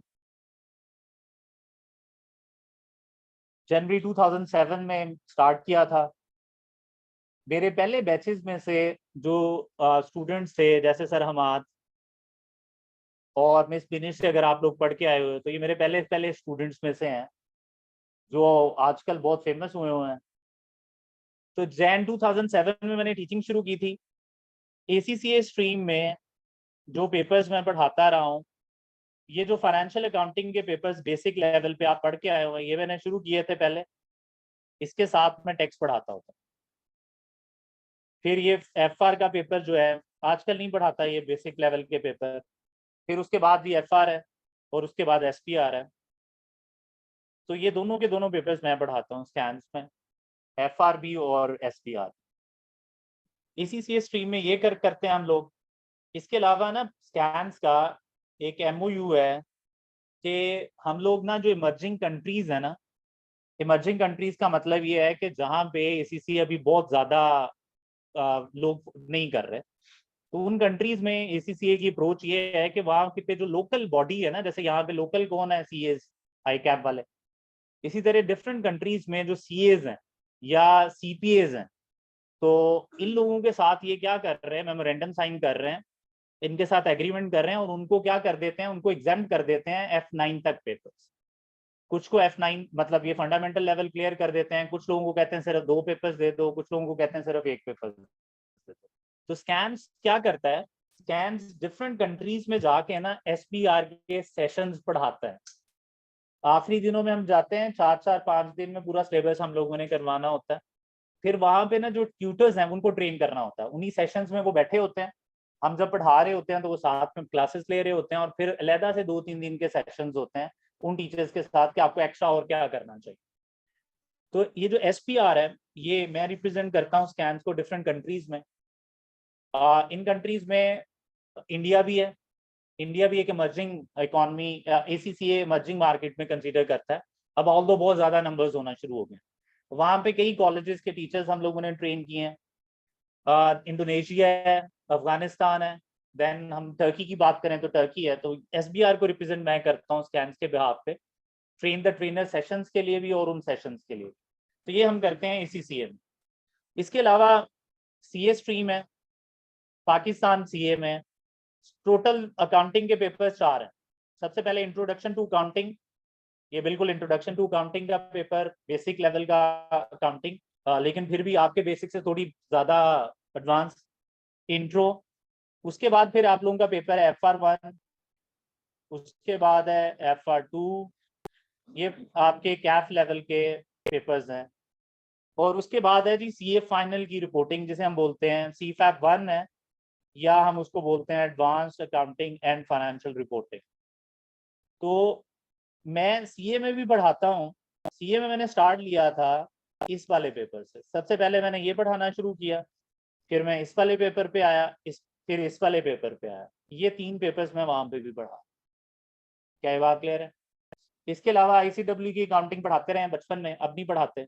और एक सीमा बॉडी है, उसकी अकाउंटिंग, उसमें भी फाइनेंशियल रिपोर्टिंग के 2 पेपर्स हैं जो मैं पढ़ाता रहा हूँ बहुत ही बचपन में। आजकल नहीं पढ़ा रहा, आजकल जो मेरे पेपर्स हैं वो ये है। तो ये कहानी है जी। अब हमने करना क्या है, तो इन शॉर्ट में ये कहना ये चाह रहा हूँ कि ये जो फाइनेंशियल अकाउंटिंग में आप जो भी पढ़ के आए हो मुझे आता है प्लीज, सही है? तो कभी ये ना सोचना कि शायद मुझे नहीं आता। देन अब आगे क्या करना है हम लोगों ने, प्लीज देखें जरा। आज हमारा टॉपिक है, हम स्टार्ट कर रहे हैं जी। आज हमारा टॉपिक IS1, और आपको पता है कि IS1 फाइनल अकाउंट्स के फॉर्मेट्स पे है। ये आज का हमारा टॉपिक क्लियर है जी। अब हमने करना क्या, प्लीज देखें जरा।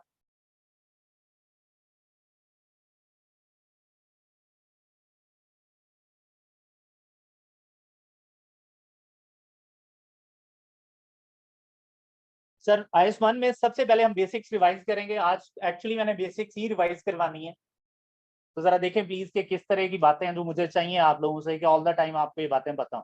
आप लोगों को पता है ना, सिर्फ रिवाइज करा रहा हूँ, प्लीज जरा साथ रहें। सर IS1 क्या है, ये फॉर्मेट्स पे बात करता है। तो फॉर्मेट्स पे तो मैं बाद में बात करूंगा, अभी बेसिक्स ये हैं कि आप सबको पता है कि कितने बेसिक एलिमेंट्स हैं यार हमारे पास। 5। सबसे पहले क्या है, एसेट्स। दूसरे दूसरी क्या है जी, लायबिलिटीज। थर्ड क्या है जी, कैपिटल या इक्विटी। सर कैपिटल कहते हैं सोल ट्रेडर पार्टनरशिप में, यहाँ पे हम इक्विटी का नाम यूज करते हैं। यहाँ पे हम क्या नाम यूज करते हैं, एसेट्स लायबिलिटीज इक्विटी। और उसके बाद अगर हम बात करें तो जी इनकम एंड एक्सपेंसेस।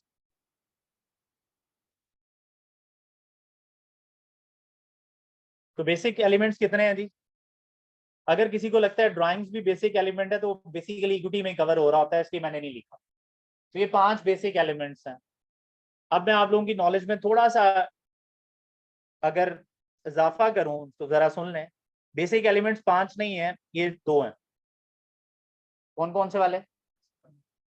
बस बेसिकली 2 एलिमेंट्स हैं, 5 नहीं है। इक्विटी, इनकम, एक्सपेंस, ये दोनों तीनों के तीनों एक्चुअली ड्राइव किए जाते हैं एसेट्स और लायबिलिटीज। मतलब इक्विटी को डिफाइन करते हैं हम कि एसेट में से लायबिलिटी माइनस करो, जो बच जाए वो इक्विटी है। क्या करें सर बताएं? एसेट्स में से और जो बच जाए वो क्या है, इक्विटी। बच जाए वो क्या है, इक्विटी। इसका मतलब है इक्विटी बेसिक तो ना हुआ, ये तो एसेट और लायबिलिटी में फर्क का नाम है, एसेट माइनस लायबिलिटी। अब आगे क्या है जी, सर इसी वजह से ना, इसी वजह से जितने भी स्टैंडर्ड्स आप पढ़ेंगे ना, जितने भी स्टैंडर्ड्स आप पढ़ेंगे, जितने भी स्टैंडर्ड्स आप पढ़ोगे, आप देखोगे कि वो या एसेट्स के बारे में बात करते हैं या लायबिलिटीज के बारे में। इसके बारे में बात करते हैं, एसेट्स या लायबिलिटीज के बारे में। क्या ये बात क्लियर है? पक्की बात है? कंफर्म है? So what is next now?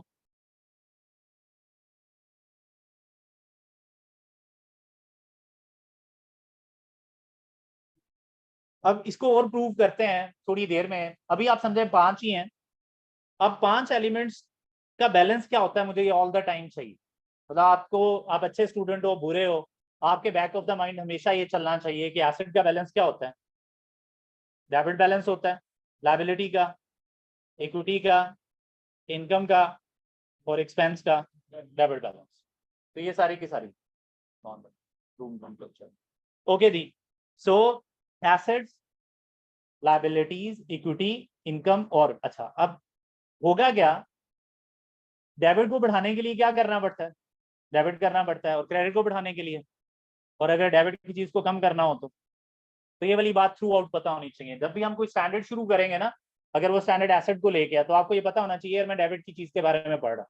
जैसे ही वर्ड आएगा यार एसेट बढ़ रहा है तो आप फौरन एक एस्पेक्ट डबल एंट्री का सोच लेंगे कि यार एसेट बढ़ रहा है, एसेट को तो डेबिट करो ना, बाकी बाद में देखते हैं। तो डबल एंट्री में दोनों एस्पेक्ट्स नहीं सोचते होते, हमेशा कोई एक एस्पेक्ट सोचते होते, कोई एक एस्पेक्ट सोचना है, दोनों नहीं सोचने। एक एस्पेक्ट बहुत क्लियर होता है, मैं आपको कहूँ लायबिलिटी बढ़ रही है तो इसका मतलब लायबिलिटी को क्या कर दो, क्रेडिट कर दो। अगर मैं कहूँ लायबिलिटी कम हो रही है तो लायबिलिटी को डेबिट कर दो। अगला एस्पेक्ट सोच लोगे तो एक एस्पेक्ट थ्रू आउट क्लियर रखना है आप लोगों ने। तो पहली चीज मुझे ये चाहिए आप लोगों से कि आपको ये पता हो। दूसरी चीज मुझे क्या चाहिए, प्लीज जरा सुनना है। दूसरी चीज मुझे ये चाहिए, व्हाट गोज वेयर। क्या बोल रहा हूं मैं? व्हाट गोज वेयर का मतलब ये है कि भाई कौन सी चीज किस स्टेटमेंट में जाती है। तो हमें पता है कि ये जो इनकम और एक्सपेंसेस है ना, ये इनकम और एक्सपेंसेस ये कहाँ जाते हैं? इसको प्रॉफिट एंड लॉस बोल रहे हैं, स्टेटमेंट ऑफ कॉम्प्रिहेंसिव इनकम बोल रहे हैं, इनकम स्टेटमेंट बोल रहे हैं, एक ही चीज के नाम है, ऑल्टरनेटिवली यूज होते हैं। तो इनकम स्टेटमेंट में पीएनएल बोल रहे हैं, तो ये इनकम स्टेटमेंट में जाते हैं जी। कहाँ जाते हैं? इनकम, इनकम स्टेटमेंट में जाते हैं। यहाँ तक सारे साथ हैं। कहाँ जाते हैं? तो ये इनकम स्टेटमेंट में जाता है। कहाँ जाते हैं? अब ये बात थ्रू आउट पता होनी चाहिए। स्टैंडर्ड्स में जब हम कहेंगे ना यार ये इनकम है, ये एक्सपेंस है, तो आपके माइंड में पहली बात आनी चाहिए इसका बैलेंस क्या है। ये सोचने का तरीका है एक अकाउंटेंट का। और दूसरा यार ये जाना किधर है, ये आप लोगों ने खुद ही से कंक्लूड कर लेना है, बजाय इसके कि आप मुझे आप पूछ रहे हो या लोगों से पूछ रहे हो ये किधर जाना है, ये किधर जाना है। ये वो बेसिक बात है जो कि एक एवरेज बच्चे को नहीं पता होती कि यार मैंने इस तरह सोचना है। देखो शुरू शुरू में ना कुछ अच्छे बच्चों और एवरेज बच्चों में ना डिफरेंस आ जाता है कि कुछ लोग एवरेज रह जाते हैं अकाउंटिंग में जिनके 50-60s में पास हो रहे हैं, और कुछ बहुत ज्यादा अच्छी तरीके से चीजों को पिक कर रहे होते हैं। तो जो पहला डिफरेंस इन दोनों लोगों में होता है ना, उसमें फर्स्ट डिफरेंस क्या है, ये वाला कि एक अच्छे बच्चे को अकाउंटिंग में क्लियरली पता होता है कि व्हाट गोज वेयर और इसके बैलेंसेस क्या है। तो वो एक एस्पेक्ट फौरन सोचता है और दूसरी बात ये सोचता है जाना किधर है। बाकी बीच में छोटी थोड़ी सी लड़ाई वो लड़ता है कि यार अच्छा मैंने किस तरह इसको याद रखना है, जो अदर एस्पेक्ट्स हैं। बाकी जो एवरेज बच्चा होता है वो सारा कुछ ही याद कर रहा होता है। क्या ये बात क्लियर है? तो ले बताएं इनकम और एक्सपेंसेस किधर जाएंगे? इनकम स्टेटमेंट में, प्रॉफिट एंड लॉस में, स्टेटमेंट ऑफ कॉम्प्रिहेंसिव इनकम में, statement of P&L and OCI में। तो ये अभी मेरी लड़ाई ये है कि इनकम स्टेटमेंट में जाना है। अब मुझे बताएं कि इनकम का बैलेंस क्रेडिट है क्रेडिट? इनकम का बैलेंस क्रेडिट है और एक्सपेंस का बैलेंस क्या है? तो मुझे बताएं कि क्या ये दोनों ऐड हो सकते हैं आपस में? नहीं हो सकते, ऑब्वियसली नहीं हो सकते। तो इसका मतलब ये है कि ये क्रेडिट बैलेंस है, ये डेबिट बैलेंस है। जब हम इन दोनों को नेट ऑफ करेंगे तो क्या आएगा, प्लीज बता दें जरा। प्रॉफिट या लॉस? प्रॉफिट का बैलेंस क्रेडिट होता है, लॉस आ जाएगा तो लॉस का बैलेंस क्या होता है? डेबिट, क्योंकि लॉस बचे हुए एक्सपेंसेस होते हैं और प्रॉफिट क्या होता है? बची हुई इनकम। क्या ये बात क्लियर है? बची हुई इनकम। सर प्रॉफिट लॉस आएंगे, चले बताएं जी इनकम एक्सपेंस किधर जाते हैं? वहां पे इनकम और एक्सपेंसेस आपस में क्या होंगे? नेट ऑफ होंगे। हो गए नेट ऑफ, तो फिर आप लोगों के पास क्या आ जाएगा? प्रॉफिट या लॉस। क्या ये बात क्लियर है? पक्की बात है?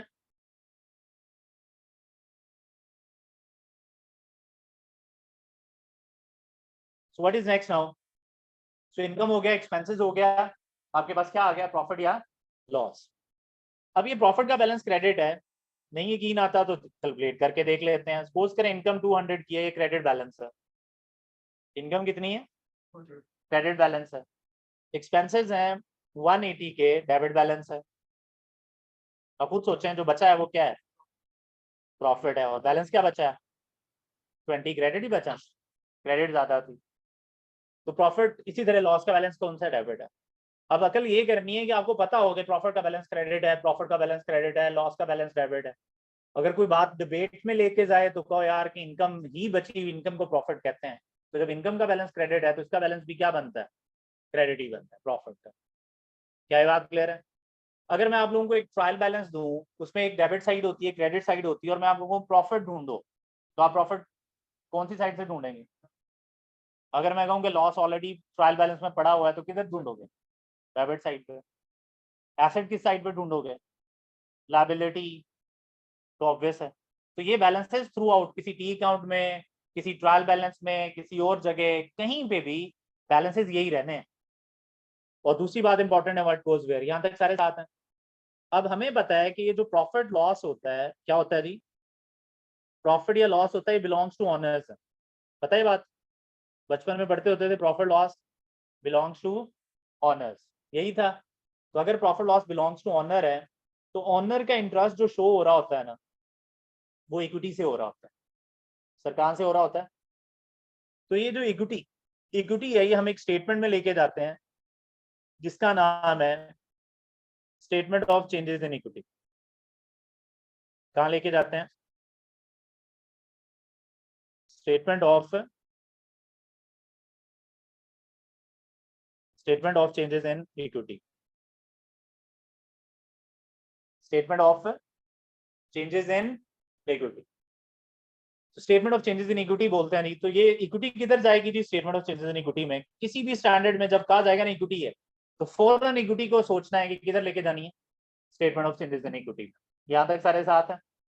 अब statement of changes in equity का बेसिक सी बात आपको पता होनी चाहिए कि इसमें ओपनिंग इक्विटी लेंगे आप, क्या लेंगे इसमें? आप ओपनिंग इक्विटी लेंगे। क्या लिया आप लोगों ने? Opening equity. यहाँ तक सारे साथ हैं। क्या लिया आप लोगों ने? Opening equity. ओपनिंग इक्विटी में ये जो प्रॉफिट लॉस है ना, ये प्रॉफिट लॉस आके ऐड लेस हो जाए। अब मुझे बताएं, प्रॉफिट ऐड होना चाहिए लेस? प्रॉफिट का बैलेंस भी क्रेडिट है, इक्विटी का बैलेंस भी क्या है? क्रेडिट है। तो क्रेडिट में क्रेडिट क्या होना चाहिए? तो सर प्रॉफिट ऐड हो जाएगा, और अगर लॉस हुआ तो माइनस हो जाएगा। तो बचपन में कहते होते थे प्रॉफिट इक्विटी को, कैपिटल को बढ़ाता है, और लॉस कैपिटल को कम करता है।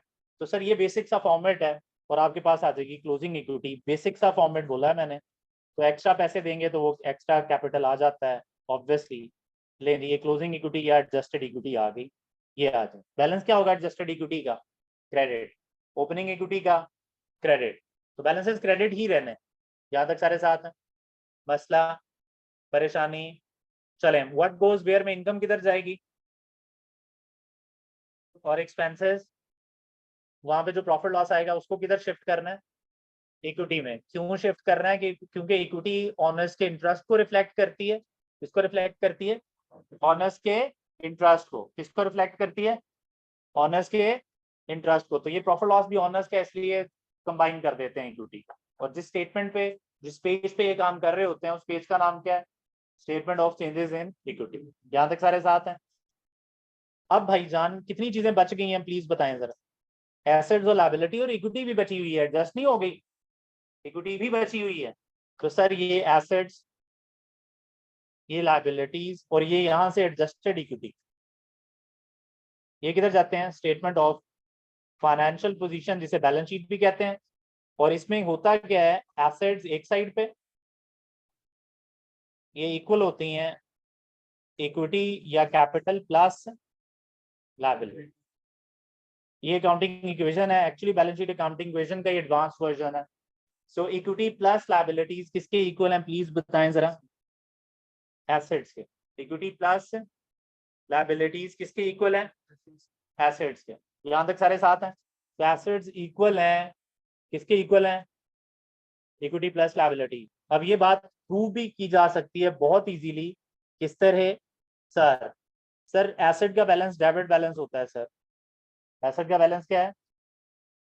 इक्विटी का बैलेंस क्या है? Credit balance. और लायबिलिटी का भी। तो फिर मतलब क्या है? जी सर, क्रेडिट एक साइड पे, डेबिट बचपन में पढ़ते थे कि हर चीज का ड्यूल इफेक्ट होता है, और अमाउंट में इक्वल ना, इक्वल सेम इफेक्ट। तो ये वही फैक्ट है जी सर, एसेट्स इक्वल है लायबिलिटीज। तो सर ये आप लोगों को पता होना चाहिए। हम स्टैंडर्ड्स में डिफरेंट एंट्रीज बनाया करेंगे, डिफरेंट अकाउंटिंग ट्रीटमेंट सीखेंगे।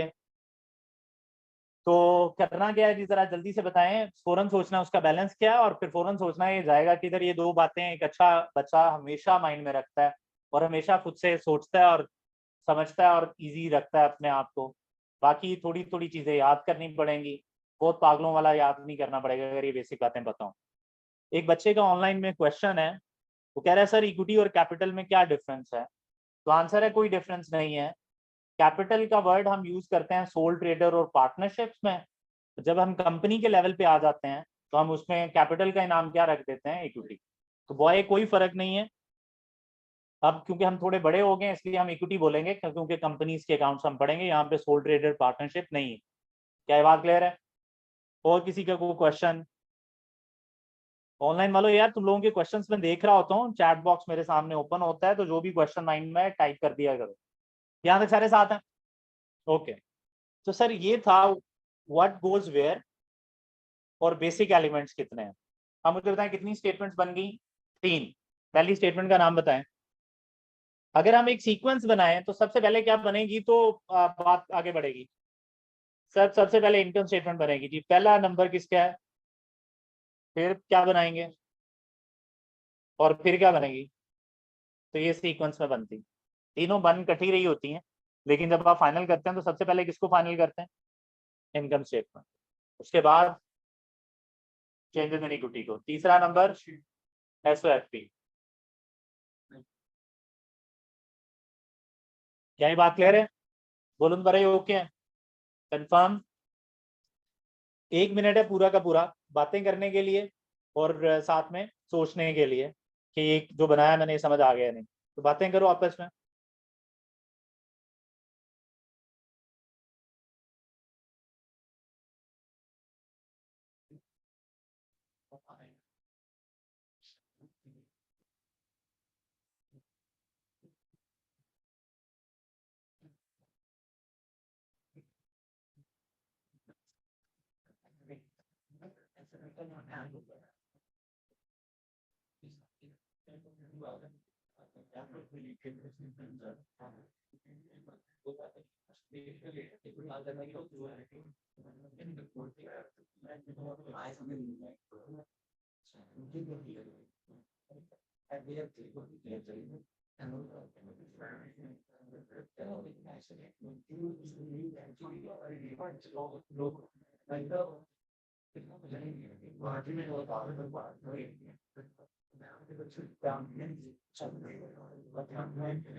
ओके ना बच्चों, हो गया 1 मिनट यार बस।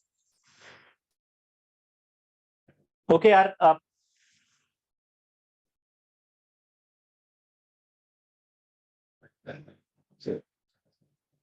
सेट एट 70 दो फिक्स है, ताकि एट 90 दो फिक्स होगी प्रॉपर्टी। ये मैंने कोई सितंबर टाइम हो जाएगा, 2 पेपर्स है ना, हो जाता है, तो मसला नहीं। ये जो लोग परेशान है ना इस बात पे कि 2 पेपर्स मैनेज हो जाएंगे या नहीं हो जाएंगे, मैं तुम लोगों को बताता चलूं कि लोग 3 माह के, ये 2.5 माह का तकरीबन सेशन होता है, तो इन 2.5 माह में ना लोग 4-4 पेपर्स भी करके गए हुए हैं यहाँ से। पहले 3 माह में 4 और अगले 3 माह में फिर 4। समझ लगी? और उनके लिए प्रॉब्लम पता क्या था? उनके लिए प्रॉब्लम ये था कि एसीसीए ने एक लिमिट रखी हुई थी कि एक साल में आप 8 से ज्यादा पेपर्स नहीं दे सकते, तो वो इस बात पे परेशान थे। समझ लगी? तो क्या हो गया यार, 2 पेपर्स हैं, कर लोगे? ठीक है बॉय, बस सोचना नहीं है, पढ़ना है। ओके यार स्टार्ट करें। और किसी का कोई क्वेश्चन है तो प्लीज पूछ ले।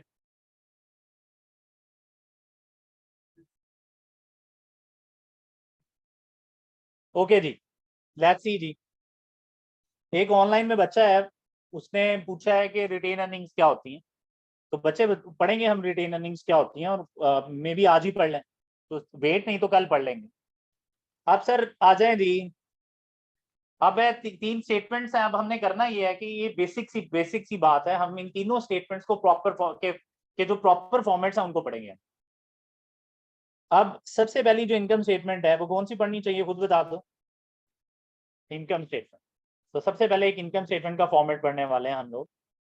तो सर इनकम स्टेटमेंट का फॉर्मेट ये लिखने की बिल्कुल जरूरत नहीं है, क्योंकि जो नोट्स मैं यूज करूंगा वो वही नोट्स मैं आप लोगों के साथ शेयर भी कर दूंगा, लेकिन सबसे पहले जो हम पढ़ने जा रहे हैं वो इनकम स्टेटमेंट है। इनकम स्टेटमेंट को स्टेटमेंट ऑफ कॉम्प्रिहेंसिव इनकम भी कहते हैं, और इसका एक और नाम भी है, जरा सुनना बातें बन। अब ये वाली बात तो पता ही होगी सबको कि इनकम स्टेटमेंट जो होती है फॉर द ईयर होती है, इसमें पूरे साल के रिजल्ट्स आ रहे होते हैं, यानी पूरे साल की इनकम, पूरे साल के एक्सपेंसेस, तो ये फॉर द ईयर होती है। सर इसके दो एरियाज हैं जो मेरे लिए बहुत इंपॉर्टेंट बात है, मेरे लिए मतलब आपके लिए। एक एरिया इसका प्रॉफिट एंड लॉस कहलाता है, और एक एरिया इसका कहलाता है other comprehensive income, OCI. Other comprehensive income पूरा लिखने की जरूरत है या ओसीआई से गुजारा हो जाएगा? Thank you so much. अब जी profit and loss and OCI, online में एक भाई हैं जैन, उन्होंने लिखा है सर, तो जैन भाई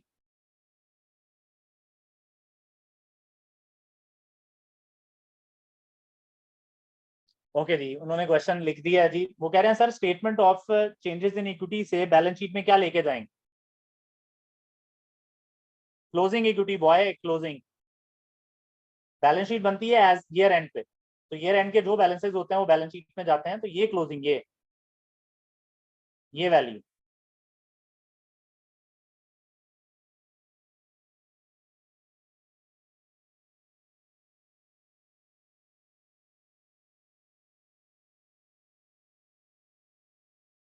ले सर, ये वैल्यू जानी है सर, ये। आई होप जैन क्लियर है आप। अब जी नेक्स्ट क्या करना है हम लोगों ने? सर कितने एरियाज है इनकम स्टेटमेंट में? दो। पहले का नाम क्या है और दूसरे का नाम क्या है? पहले का नाम क्या है और दूसरे का? फर्स्ट, दूसरा, ओसीआई। अब हमने करना क्या है, प्लीज देखें जरा। सर कुछ चीजें अदर कॉम्प्रिहेंसिव इनकम में जाएंगी, कुछ चीजें पीएनएल में। अदर कॉम्प्रिहेंसिव इनकम में जितनी भी चीजें आएंगी ना, उनमें दोनों के दोनों फीचर्स होंगे आप लोगों के लेवल पे। सर कितने फीचर्स होने चाहिए उसमें? दो। पहला, उनका परफॉर्मेंस से कोई ताल्लुक नहीं होगा, नॉन परफॉर्मेंस आइटम्स होंगे। सर नॉन परफॉर्मेंस, सर पहला क्या फीचर है?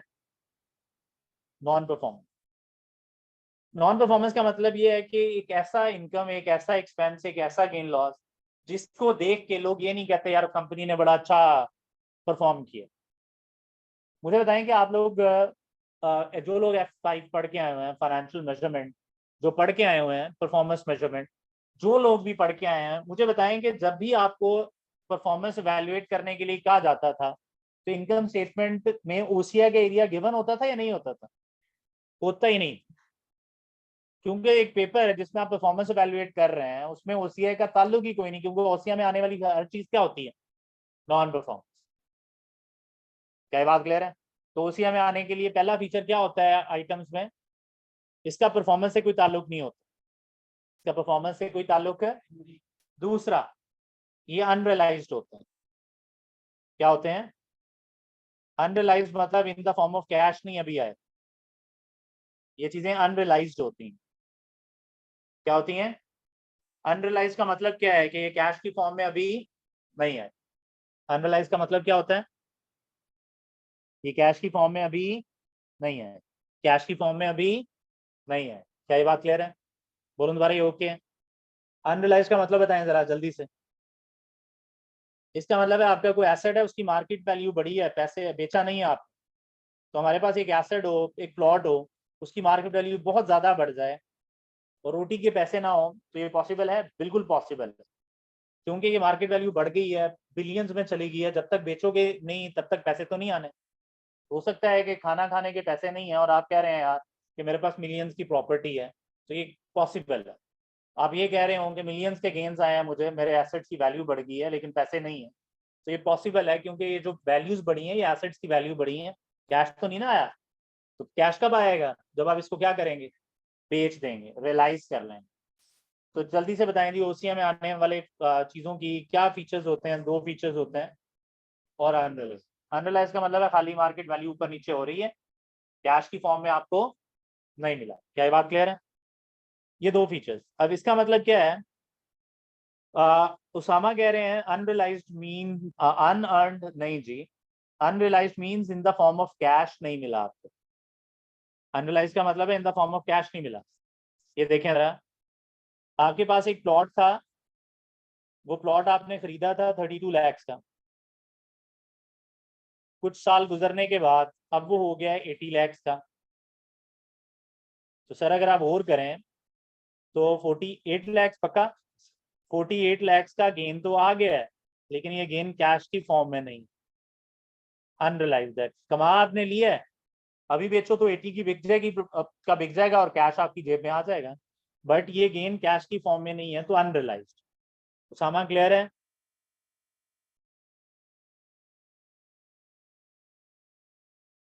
यहां तक सारे साथ हैं? ओके भाइयों, व्हाट इज नेक्स्ट नाउ? ये फीचर्स हैं दो, और हमारे लेवल पे सिर्फ दो चीजें हैं जो आनी है इधर। अब वो कौन सी दो चीजें हैं जो इधर आनी है? कौन सी दो चीजें हैं जो इधर आनी है? सर एक आए 16 में revaluation gain of property plant and equipment. क्या लिखा मैंने? Revaluation gain on property plant and equipment. और एक होती है FVTOCI, इन्वेस्टमेंट गेन लॉसेस। ये दो चीजें आनी है, और इन्हीं चीजों का अगर कोई टैक्स है तो वो भी आ जाएगा। ये चीजें आपने बड़ी डिटेल में आगे चल के पढ़नी भी हैं, ये IAS 16 में पढ़ना है हम लोगों ने, और ये चीज आपने IFRS 9 में पढ़नी है जाके। ले सर, तो ये हमारे लेवल पे सिर्फ अभी दो ही चीजें हैं। अब क्वेश्चन ये है FVTOCI क्या है? अब ये कुछ लोगों के माइंड में आ रहा होगा।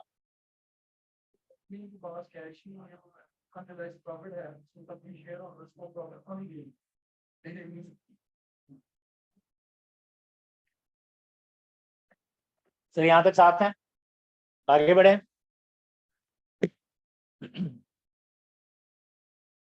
आगे चलें। ओके जी। अगर इन चीजों के ऊपर कोई टैक्स है तो वो टैक्स भी इधर आएगा, इनका टैक्स इफेक्ट। सर ये किसका टैक्स इफेक्ट है? रीवैल्यूएशन गेन का, और FVTOCI इन्वेस्टमेंट्स का। FVTOCI इन्वेस्टमेंट क्या होती है अभी मैं एक्सप्लेन करूंगा। तो ये टोटल तीन चीजें हमारे इस लेवल पे अदर कॉम्प्रिहेंसिव इनकम में आएंगी। बाकी जो इनकम एक्सपेंस गेन लॉस होगा वो किधर टिकाना है? Profit and loss. और इन तीनों के फीचर्स क्या हैं? अनरियलाइज्ड है ये सारे, और इनका परफॉर्मेंस से कोई ताल्लुक नहीं है। अनरियलाइज्ड है और परफॉर्मेंस से कोई ताल्लुक नहीं है। अब ये बात मैं समझाता हूँ कि किस तरह ताल्लुक नहीं है, तो प्लीज जरा देखना कि मैं क्या बोल रहा हूँ और क्या कर रहे हैं हम। स्टार्ट करें। ओके, अब सर जरा बात समझनी है सर, मैं क्या समझाने जा रहा हूँ। ये FVTOCI इन्वेस्टमेंट्स, सर जब भी वर्ड इन्वेस्टमेंट का होगा ना, ऑनलाइन में एक भाई है वो कह रहे हैं सर IFRS 9 वाला पॉइंट रिपीट कीजिएगा जी, भाई वही करने लगा हूँ, जरा देखिएगा। अब यार इधर बात समझनी, मैं ना स्टॉक्स में पैसे लगा रहा हूँ को पिछले 2011 से शुरू किया था मैंने। स्टॉक्स मतलब शेयर्स, स्टॉक्स मतलब शेयर्स। यहाँ तक सारे साथ हैं? स्टॉक्स मतलब शेयर्स। तो मैं ना तकरीबन 2011 से इन्वेस्टमेंट कर रहा हूँ स्टॉक्स में। क्लियर है? अब मेरे पास ना दो तरह के शेयर्स ऑल द टाइम होते हैं, मेरे दो अकाउंट्स हैं, इनफैक्ट तीन। मेरे पास दो तरह के शेयर्स हमेशा पड़े होते हैं। एक शेयर्स ऐसे हैं जो मैं खरीदता हूँ सिर्फ और सिर्फ 5-10 दिन के लिए, और मुझे पता होता है मैंने इन्हें बेच देना। मैंने क्या कर देना, मैं बहुत ज्यादा लंबा इंतजार नहीं करूंगा, मुझे पता है कि 1 रुपया बचा मुझे, 2 रुपए बचे मुझे, तो मैं बेच के छोड़ निकल जाऊंगा यहाँ से। और अगर इसी तरह 1 रुपया नीचे आया या 2 रुपए नीचे आ गया तो मेरी लिमिट है कि 2 रुपए नीचे आया तो मैंने बेच देना, मैं ज्यादा नहीं होल्ड करूंगा इस शेयर को। तो ये कुछ शेयर्स हैं। मेरा एक पोर्टफोलियो यानी मेरा एक अकाउंट इस काम के लिए होता है जिसमें कुछ पैसे पड़े हुए हैं, मैं अपने ब्रोकर को कहता हूँ ये खरीद लो, 4-5 दिन, 6 दिन, 10 दिन में वो बेच देता। बहुत ज्यादा डाउनवर्ड्स फ्लक्चुएशन भी मैं नहीं लेता, बहुत ज्यादा डाउनवर्ड्स जाने की जरूरत ही नहीं है। जैसे ही मुझे लगे कि 2 रुपए की लिमिट है मेरी और वो हिट होगी, तो मैंने ब्रोकर को पहले बोला होता है यार इसको बेचता हूँ। या इस तरह के ऑर्डर्स लग जाते हैं कि एक प्राइस रेंज में एक आती है प्राइस, तो आपके ऑटोमेटिकली उस रेंज में बिक जाते हैं। अच्छा, ये एक तरह के शेयर्स हैं, ये बात क्लियर है। जैन यार ऑनलाइन में कह रहा है वॉइस डिस्टॉर्शन है, बाकी लोग बताएं वॉइस वॉइस में इशू है ऑनलाइन वालों।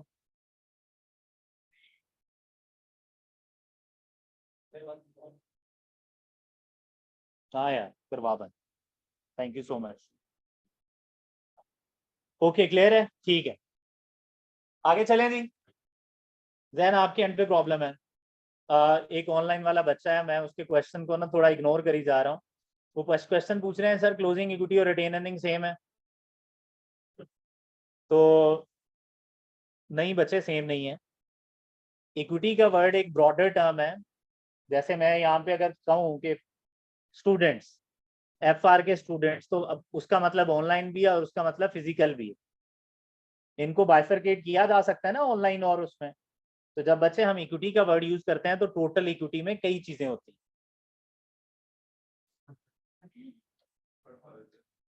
टोटल इक्विटी में कई चीजें होती हैं, उनमें से एक चीज रिटेन अर्निंग है पुत्र।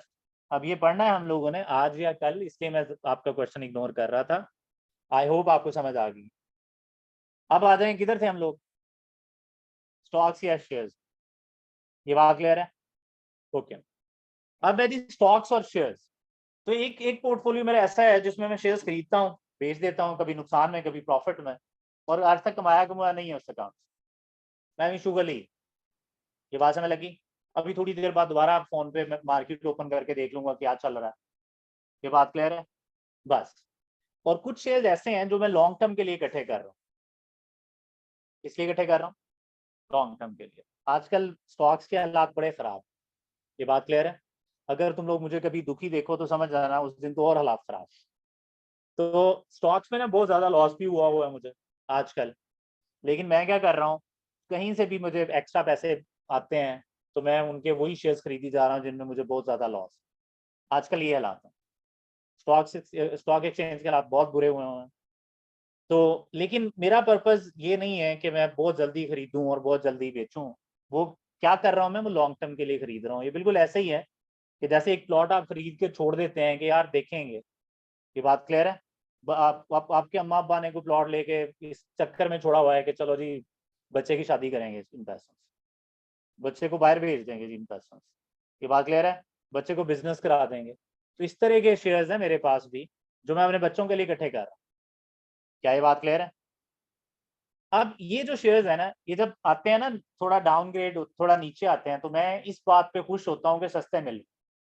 हालांकि मेरे पास अच्छे खासे शेयर्स पड़े हुए हैं, इतने शेयर्स पड़े हैं कि 1 रुपए की फ्लक्चुएशन इतना नुकसान देती है कि मैं इतना कमाता नहीं हूँ मंच में, जितना 1 रुपए की मूवमेंट नुकसान दे देती है। लेकिन यकीन करो जब वो प्राइस नीचे आ रही होती है और मेरे पास एक्स्ट्रा पैसे आते हैं, तो मैं जब वो खरीदता हूँ ना तो मैं खुश हो रहा होता हूँ कि चलो यार मिल रहे हैं। वजह क्या है कि लॉन्ग टर्म में खरीद रहे हैं, तो अभी जितने सस्ते मिल रहे हैं मिल ही जाए, अच्छा है। लॉन्ग टर्म में मुझे लग रहा है कि वो कंपनी की प्राइस ऊपर जानी है। क्या ये बात समझ लगी।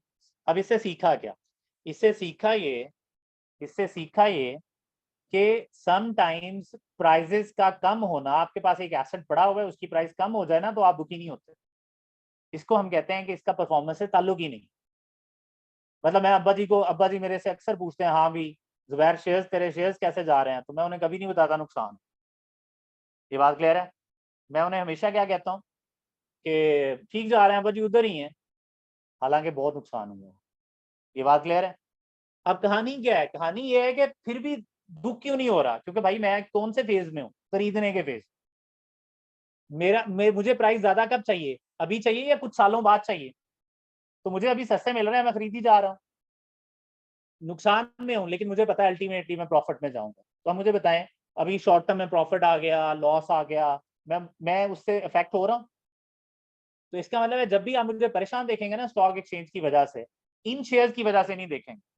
ये तो जब नीचे आए होते हैं मैं खुश हो रहा होता हूँ। मेरा वो जो पोर्टफोलियो है ना, जो जो मैंने खरीदा है कि अभी बढ़ेगा, समझ, उसकी वजह से परेशान होता हूँ मैं। तो सर इसका मतलब ये है कि स्टॉक शेयर्स में इन्वेस्टमेंट दो तरह की होती है। एक, जो कि आप लोग क्या करते हैं, ट्रेडिंग के लिए लेते हैं, और इसमें फ्लक्चुएशन एक एक रुपए की आपको इफेक्ट कर रही होती है, और आपकी परफॉर्मेंस, आपके डिसीजंस को वैल्यूएट कर रहे होते हैं। इसका मतलब ये है कि अगर इसकी वैल्यू ज्यादा हो जाएगी तो आप कहेंगे यार तुमने सही डिसीजन लिया, और अगर इसकी वैल्यू कम हो जाएगी तो आप कहेंगे यार बुरा डिसीजन लिया। यहाँ पे डिसीजंस वैल्यूएट होते हैं गेन लॉस से। इसका मतलब ये है कि यहाँ पे गेन लॉस आएगा ना, तो वो प्रॉफिट एंड लॉस में जाएगा। किधर जाएगा? क्योंकि परफॉर्मेंस रिलेटेड है।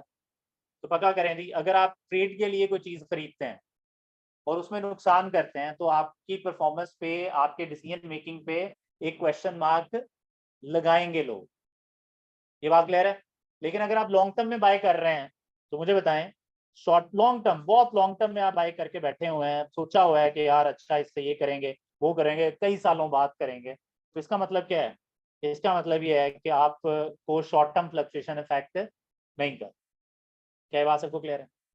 ये जो लॉन्ग टर्म इन्वेस्टमेंट्स होती है ना, क्योंकि ये इसके गेन या लॉस से परफॉर्मेंस इवैल्यूएट नहीं हो रही, डिसीजंस पे क्वेश्चन मार्क नहीं हो रहे। ये बात क्लियर है? कोई भी मेरे से पूछता है तो मैं क्या बोलता हूँ? ये बात क्लियर? मेरे सारे दोस्तों को पता है कि बहुत नुकसान किया हुआ जुबैर, लेकिन जब भी कोई पूछता है तो मैं कहता हूँ यार मैं तो बाइंग पे हूँ, खैर है, अच्छा है, प्राइस और आ जाए नीचे। लेकिन यहाँ पे ऐसा नहीं मैं कहता। ये बात क्लियर है? ये तो मैं जल्दी जल्दी जान छुड़वाता हूँ, जितना भी नुकसान हो, क्योंकि नुकसान ज्यादा भी हो सकता है। क्या आप लोगों को ये बात समझ आ गई है? और समझाऊँ, ये समझ लग गई है? इसको एक और एग्जाम्पल से समझ लो कि अगर किसी बंदे ने घर बनाया ना, और घर रहने के लिए बनाया उसने, वो उस घर में शिफ्ट हो चुका है, वो रह रहा है, तो उसकी प्राइस फ्लक्चुएट करती जाए, कम होती जाए, ज्यादा होती जाए, उसकी सेहत पे कोई फर्क नहीं पड़ रहा, क्योंकि ये किस लिए खरीदा हुआ है? लॉन्ग टर्म के। शॉर्ट टर्म में प्राइस थोड़ी नीचे आ गई, थोड़ी ऊपर आ गई, इससे कोई लोग अफेक्ट ही नहीं हो रहे होते, बल्कि आप अपने घर की प्राइस तो कभी किसी से पूछते ही नहीं है। लेकिन अगर आपने एक प्लॉट खरीदा हुआ है जो आपने बहुत जल्द बेचना है, तो आप रोजाना फोन कर रहे होंगे, हाँ भी क्या प्राइस है, अब क्या प्राइस है यार, कोई कस्टमर ढूंढो यार।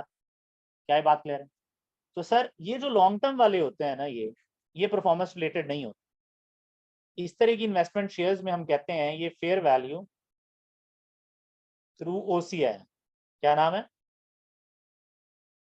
इसका? मतलब ये है कि बैलेंस शीट में फेयर वैल्यू लिखो, एसेट है, फेयर वैल्यू लिखो बैलेंस शीट में, मार्केट वैल्यू का दूसरा नाम फेयर वैल्यू है, और जो गेन लॉस है वो किधर लेके जाओ? ओसीआई।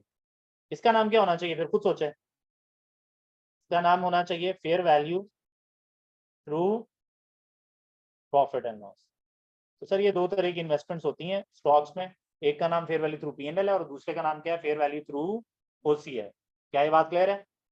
इसको हम एब्रीविएट करेंगे FVTOCI इन्वेस्टमेंट्स। ये लॉन्ग टर्म इन्वेस्टमेंट्स होती हैं। मैंने आपको एग्जांपल दी अपनी, कौन सी एग्जाम होती हैं दिए? Long term investments. और ये कौन सी होती हैं जी? FVTOCI PNL। ये ट्रेड वाली इन्वेस्टमेंट्स होती हैं, और इनके गेन लॉसेस किधर जाएंगे? Profit and loss. प्लीज ये बात क्लियर करें। बाकी IFRS 9 में जाके बड़ी डिटेल में आपने सीखना है, कब कैसे क्यों, ये सारा कुछ उधर की डिस्कशन है, लेकिन फॉर्मेट में ये चीज आ रही थी, इसलिए मैंने इतनी समझा दी, इतनी हमारे लिए काफी है। ऑनलाइन में एक बच्चा है जी, सर ब्रीफली रिपीट कर दें वाले टॉपिक को। सर शेयर्स में जब आप पैसे लगाते हैं तो दो तरह की इन्वेस्टमेंट्स होती हैं, एक होती है फेयर वैल्यू थ्रू PNL, और दूसरी होती है फेयर वैल्यू थ्रू OCI। जो शॉर्ट टर्म में खरीदी होती है उन्हें क्या कहते हैं? Fair value through PNL। और जो लॉन्ग टर्म में होती है उनको क्या बोलते हैं? Fair value through OCI। Fair value through OCI के गेन लॉसेस किधर जाएंगे? OCI में, नाम से लग रहा है। और फेयर वैल्यू थ्रू PNL के गेन लॉसेस किधर जाएंगे? प्रॉफिट एंड लॉस में, नाम से लग रहा है। बच्चे ये बस पढ़ाया मैंने। क्या ये बात क्लियर है? बोलो दोबारा, ये ओके है? कंफर्म है? आगे चलें? चलें बताएं इन्वेस्टमेंट्स कितनी तरह की होती है? एक का नाम क्या है? शेयर्स में इन्वेस्टमेंट की बात हो रही है, प्रॉपर्टी में नहीं। शेयर्स में एक फेयर वैल्यू थ्रू PNL, जो लॉन्ग टर्म में हो उसको क्या कहते हैं?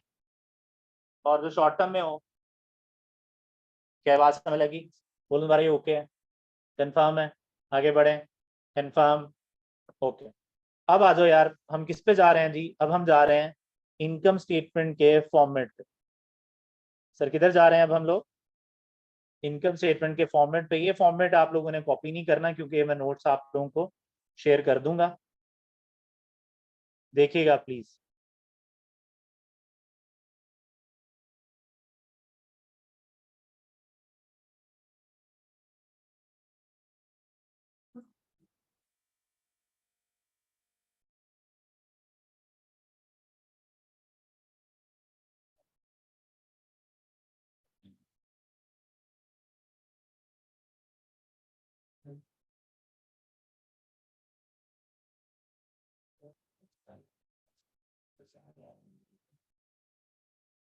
दो मिनट है यार, बातें कर लो।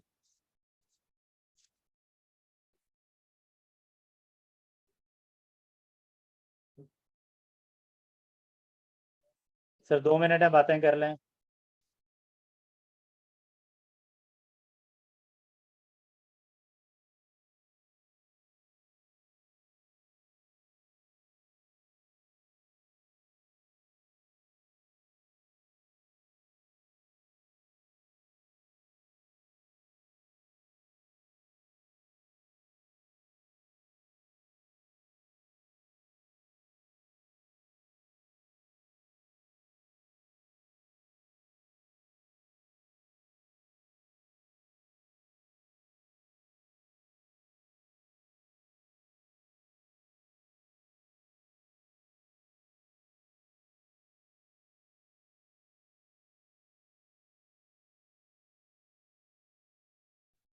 नहीं, ये है जी profit and loss. Income statement का फॉर्मेट बनाने लगे हम लोग। Company name, statement of comprehensive income for the year, पूरे साल की चीजें आप लोगों ने यहाँ पे शो करनी। क्या ये बात क्लियर है? Okay. Profit and loss, profit and loss से स्टार्ट करेंगे आप। सबसे पहले क्या आता है जी इसमें? Revenue, sales, turnover. क्या ये बात क्लियर है? टर्नओवर भी सेल्स का नाम है यार, क्लियर है? Then we have cost of sales, less करेंगे ग्रॉस प्रॉफिट आ जाएगा, अदर इनकम ऐड करेंगे, एडमिन डिस्ट्रीब्यूशन लेस करेंगे तो आ जाएगा profit before interest and tax, जिसे ऑपरेटिंग प्रॉफिट भी कहते हैं। फिर आपके पास फाइनेंस कॉस्ट लेस होगी। फाइनेंस कॉस्ट में क्या आता है? इंटरेस्ट। फाइनेंस कॉस्ट में क्या आता है? इंटरेस्ट आता है। फाइनेंस कॉस्ट में क्या आता है? Interest expense. जितना भी इंटरेस्ट आप पे करते हैं लोन्स पे, उसको फाइनेंस कॉस्ट कहते हैं। फिर क्या आ जाता है? ये आप लोगों के पास प्रॉफिट बिफोर टैक्स आ जाता है। सर क्या आ जाता है आप लोगों के पास? Profit before tax. यहाँ तक साथ हैं? प्लीज बताएं, आगे बढ़ें। और फिर टैक्स लेस करेंगे तो क्या आ जाएगा? तो यहाँ पे पीएनएल खत्म हो जाता है। तो मुझे बताएं पीएनएल का एंड रिजल्ट क्या है, प्लीज बता दें।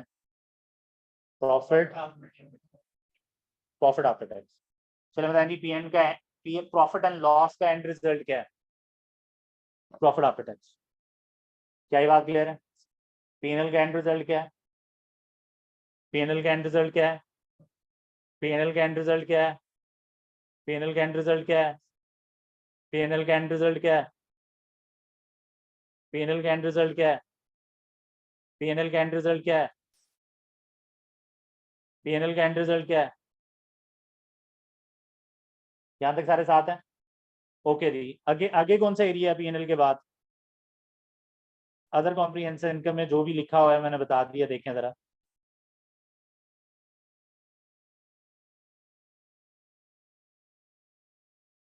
चले आगे जी। क्या हुआ?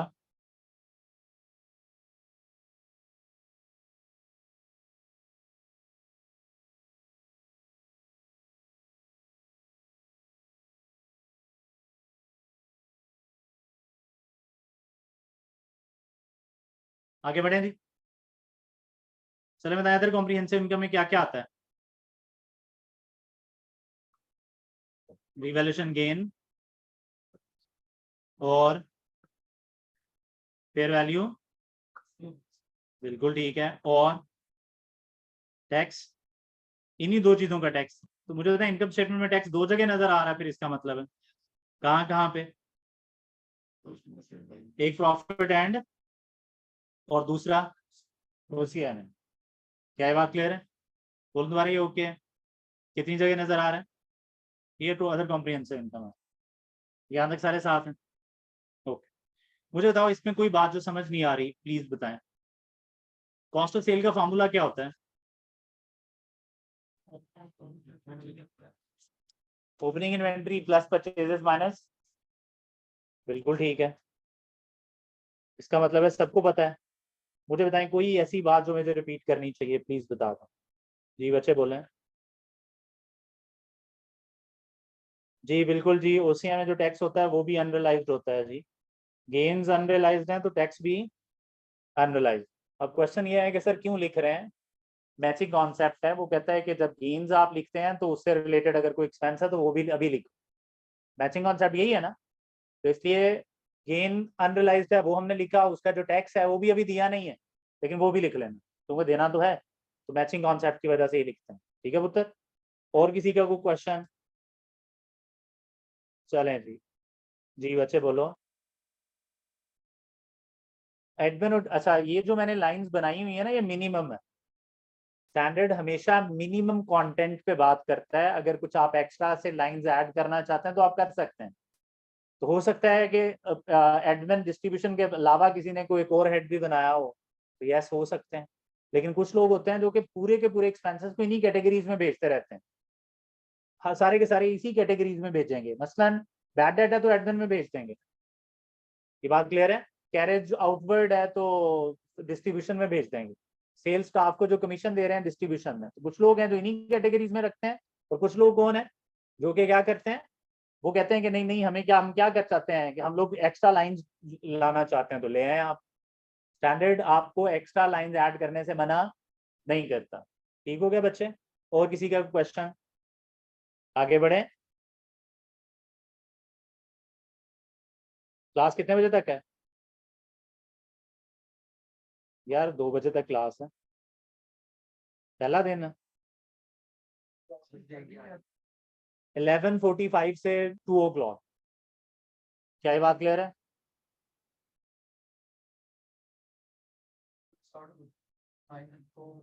तो जवान आदमी है यार, नमाज का टाइम चाहिए। क्लास 2 बजे तक की है, यहाँ तक साथ है, पक्की बात है। अब सर आपके पास इनकम स्टेटमेंट आ गई जी, आज की लास्ट बात जी, आज की। सर मुझे बताएं कि प्रॉफिट लॉस इनकम स्टेटमेंट में जो आते हैं ये अल्टीमेटली क्या करते हैं, स्टेटमेंट ऑफ इक्विटी में जाते हैं या नहीं जाते? यही पढ़ा था, profit loss belongs to, profit loss belongs to, ऐसे ही है। इक्विटी से ऑनर्स से बिलोंग करता है और ऑनर्स का इंटरेस्ट इक्विटी होता है, तो इक्विटी में ले जाओ। तो इनकम स्टेटमेंट से हम टोटल 3 चीजें लेके जाएंगे statement of changes in equity में। प्लीज जरा देखना बच्चों। सर ये जो प्रॉफिट आफ्टर टैक्स है ना, ये statement of changes in equity में कहाँ पे, statement of changes in equity में ये जाएगा रिटेन्ड अर्निंग्स। तो ये बच्चा जो पूछ रहा था रिटेन अर्निंग्स बार बार, प्लीज देख लो। रिटेन अर्निंग्स इक्विटी का एक हेड है और उसमें चीजें क्या इकट्ठी हो रही हैं, प्रॉफिट आफ्टर टैक्स। मुझे बताएं पीएनएल का सारा रिजल्ट, पीएनएल का आखिरी जो वैल्यू आती है पीएनएल में, वो पैट बनती है। और पैट किधर चला जाता है? क्या ये बात क्लियर है? चलो बताएं जी, रिटेन अर्निंग्स कैसे डेवलप होती हैं? प्रॉफिट आफ्टर टैक्स से। पहला साल है बिजनेस का, अभी तक कोई प्रॉफिट आफ्टर टैक्स या लॉस आफ्टर टैक्स नहीं है, तो मुझे बताएं रिटेन अर्निंग क्या है? जीरो, अभी तक प्रॉफिट ही नहीं है। फिर क्या हुआ, फिर 1 साल गुजरा तो लॉस आ गया, तो लॉस भी किधर जाएगा, रिटेन अर्निंग में, लेकिन नेगेटिव, लॉस नेगेटिव होगा। फिर 1 साल दोबारा लॉस आया। शुरू शुरू में बिजनेसेस को क्या आते हैं, लॉस। क्या ये बात क्लियर है? शुरू शुरू में बिजनेसेस को क्या आते हैं, लॉस। तो सर शुरू शुरू में रिटेन अर्निंग नॉर्मली क्या होती है, नेगेटिव। फिर ग्रेजुअली प्रॉफिट्स आना शुरू होते हैं तो ये पॉजिटिव होना शुरू हो जाती है। सारे क्लियर है? चलो बताएं जी रिटेन अर्निंग कैसे डेवलप होती है। और टोटल में जितने प्रॉफिट आफ्टर टैक्स के नाम पे कमाया हुआ है ना, वो सारा किधर चला जाएगा? एक दो चीजें और भी आएंगी, सीखेंगे, ऑब्वियसली यही सीखना हमने कल। दूसरी चीज क्या है जी, ये जो revaluation gain on property plant and equipment है ना, ये रीवैल्यूएशन सरप्लस या रीवैल्यूएशन रिजर्व में जाता है। इसका एक और हेड है, इक्विटी में एक और हेड है जिसका नाम है रीवैल्यूएशन रिजर्व। स्पेलिंग अपने अपने। तो रीवैल्यूएशन रिजर्व क्या है जी, बताएं प्लीज। रीवैल्यूएशन रिजर्व यहाँ पे साथ है। सो पैड रिटेन अर्निंग्स में, और जो रीवैल्यूएशन गेन है वो रीवैल्यूएशन रिजर्व। यहाँ तक सारे साथ हैं, आगे बढ़े। नेक्स्ट जी बच्चे। जी सर, रीवैल्यूएशन रिजर्व में सिर्फ गेन आता है, कभी कभार लॉस भी आएगा, लेकिन लॉस इतना जितना गेन है, ये नेगेटिव में नहीं होगी वैल्यू। सर देखें रिटेन अर्निंग में मैं क्या कह रहा था कि रिटेन अर्निंग्स नेगेटिव भी हो सकती हैं और रिटेन अर्निंग्स पॉजिटिव भी हो सकती हैं, नेगेटिव में भी जा सकती हैं, पॉजिटिव में, लेकिन ये हमेशा पॉजिटिव रहेगा। इसका मतलब लॉस इतना ही आ सकता है जितना इधर गेन है, यानी इसे जीरो तो कर सकता है, लॉस नेगेटिव में नहीं लेके। ठीक है बच्चे, ये आगे पढ़ना है यार हमारा नेक्स्ट, इसी वीक में हमने यही चीजें सीखनी। आगे मेरे भाइयों 16 की बात है ये, आगे क्या है जी प्लीज बताएं जरा, कौन सी चीज रह गई है प्लीज बताएं। ये फेयर वैल्यू थ्रू ओसी, इसे अदर इक्विटी रिजर्व कहते हैं। क्या कहते हैं सर? टोटल 3 चीजें जानी है statement of changes in equity में, और ये आफ्टर टैक्स ही जाती हैं, इनके टैक्स माइनस करने के बाद। आप मुझे बताएं टोटल कितनी चीजें जानी है statement of changes in equity में फ्रॉम इनकम स्टेटमेंट? ठीक, ये सबसे इंपॉर्टेंट बात है आज की। क्या ये बात क्लियर है? चले बताएं पैड किधर जाएगा? Retained earning. Statement of changes in equity में एक हेड होगा retained earning. Revaluation gain on property plant and equipment किधर जाएगा? क्या ये बात क्लियर है? Then fair value through OCI, other equity reserve. याद रह जाएगी बात? ये थी आज की आखिरी बात, अगर किसी का कोई क्वेश्चन है तो पूछ ले, नहीं तो आखिरी बात से पहले छोटी सी बात के बाद छोटी सी बात, एक टर्म ना स्टैंडर्ड्स ने यूज करने से रोक दिया, उस टर्म का नाम है एक्स्ट्रा ऑर्डिनरी आइटम। क्या नाम है? Extra ordinary item. सर वो कहते हैं कि एक्स्ट्रा ऑर्डिनरी आइटम्स के नाम से आप कुछ नहीं लिख सकते, यानी अगर आपका दिल कर रहा है, मैंने क्या कहा था, मिनिमम कंटेंट बताता है स्टैंडर्ड आपको, और अगर कोई लाइन एक्स्ट्रा ऐड करनी है तो कर सकते हैं ना। तो जरा जल्दी से बताएं कौन सी ऐसी लाइन है जो ऐड नहीं हो सकती, एक्स्ट्रा ऑर्डिनरी आइटम्स का वर्ड उन्होंने कहा नहीं यूज करना। क्या बात क्लियर है? अगर कोई ऐसी चीज आ जाती है जो आपको लगता है यार ये कभी कभार वाली चीजें से अलहदा से दिखाना चाहिए तो दिखा दें, लेकिन उसका नाम क्या नहीं रखना, एक्स्ट्रा ऑर्डिनरी। क्या बात सबको क्लियर है? दैट्स इट जी, आज के लिए इतना ही, इंशाल्लाह कल मुलाकात होती है। स्टे ब्लेस्ड, अल्लाह हाफिज। या S1 के नोट्स में भेज दूंगा आप लोगों को ग्रुप्स में। अल्लाह हाफिज।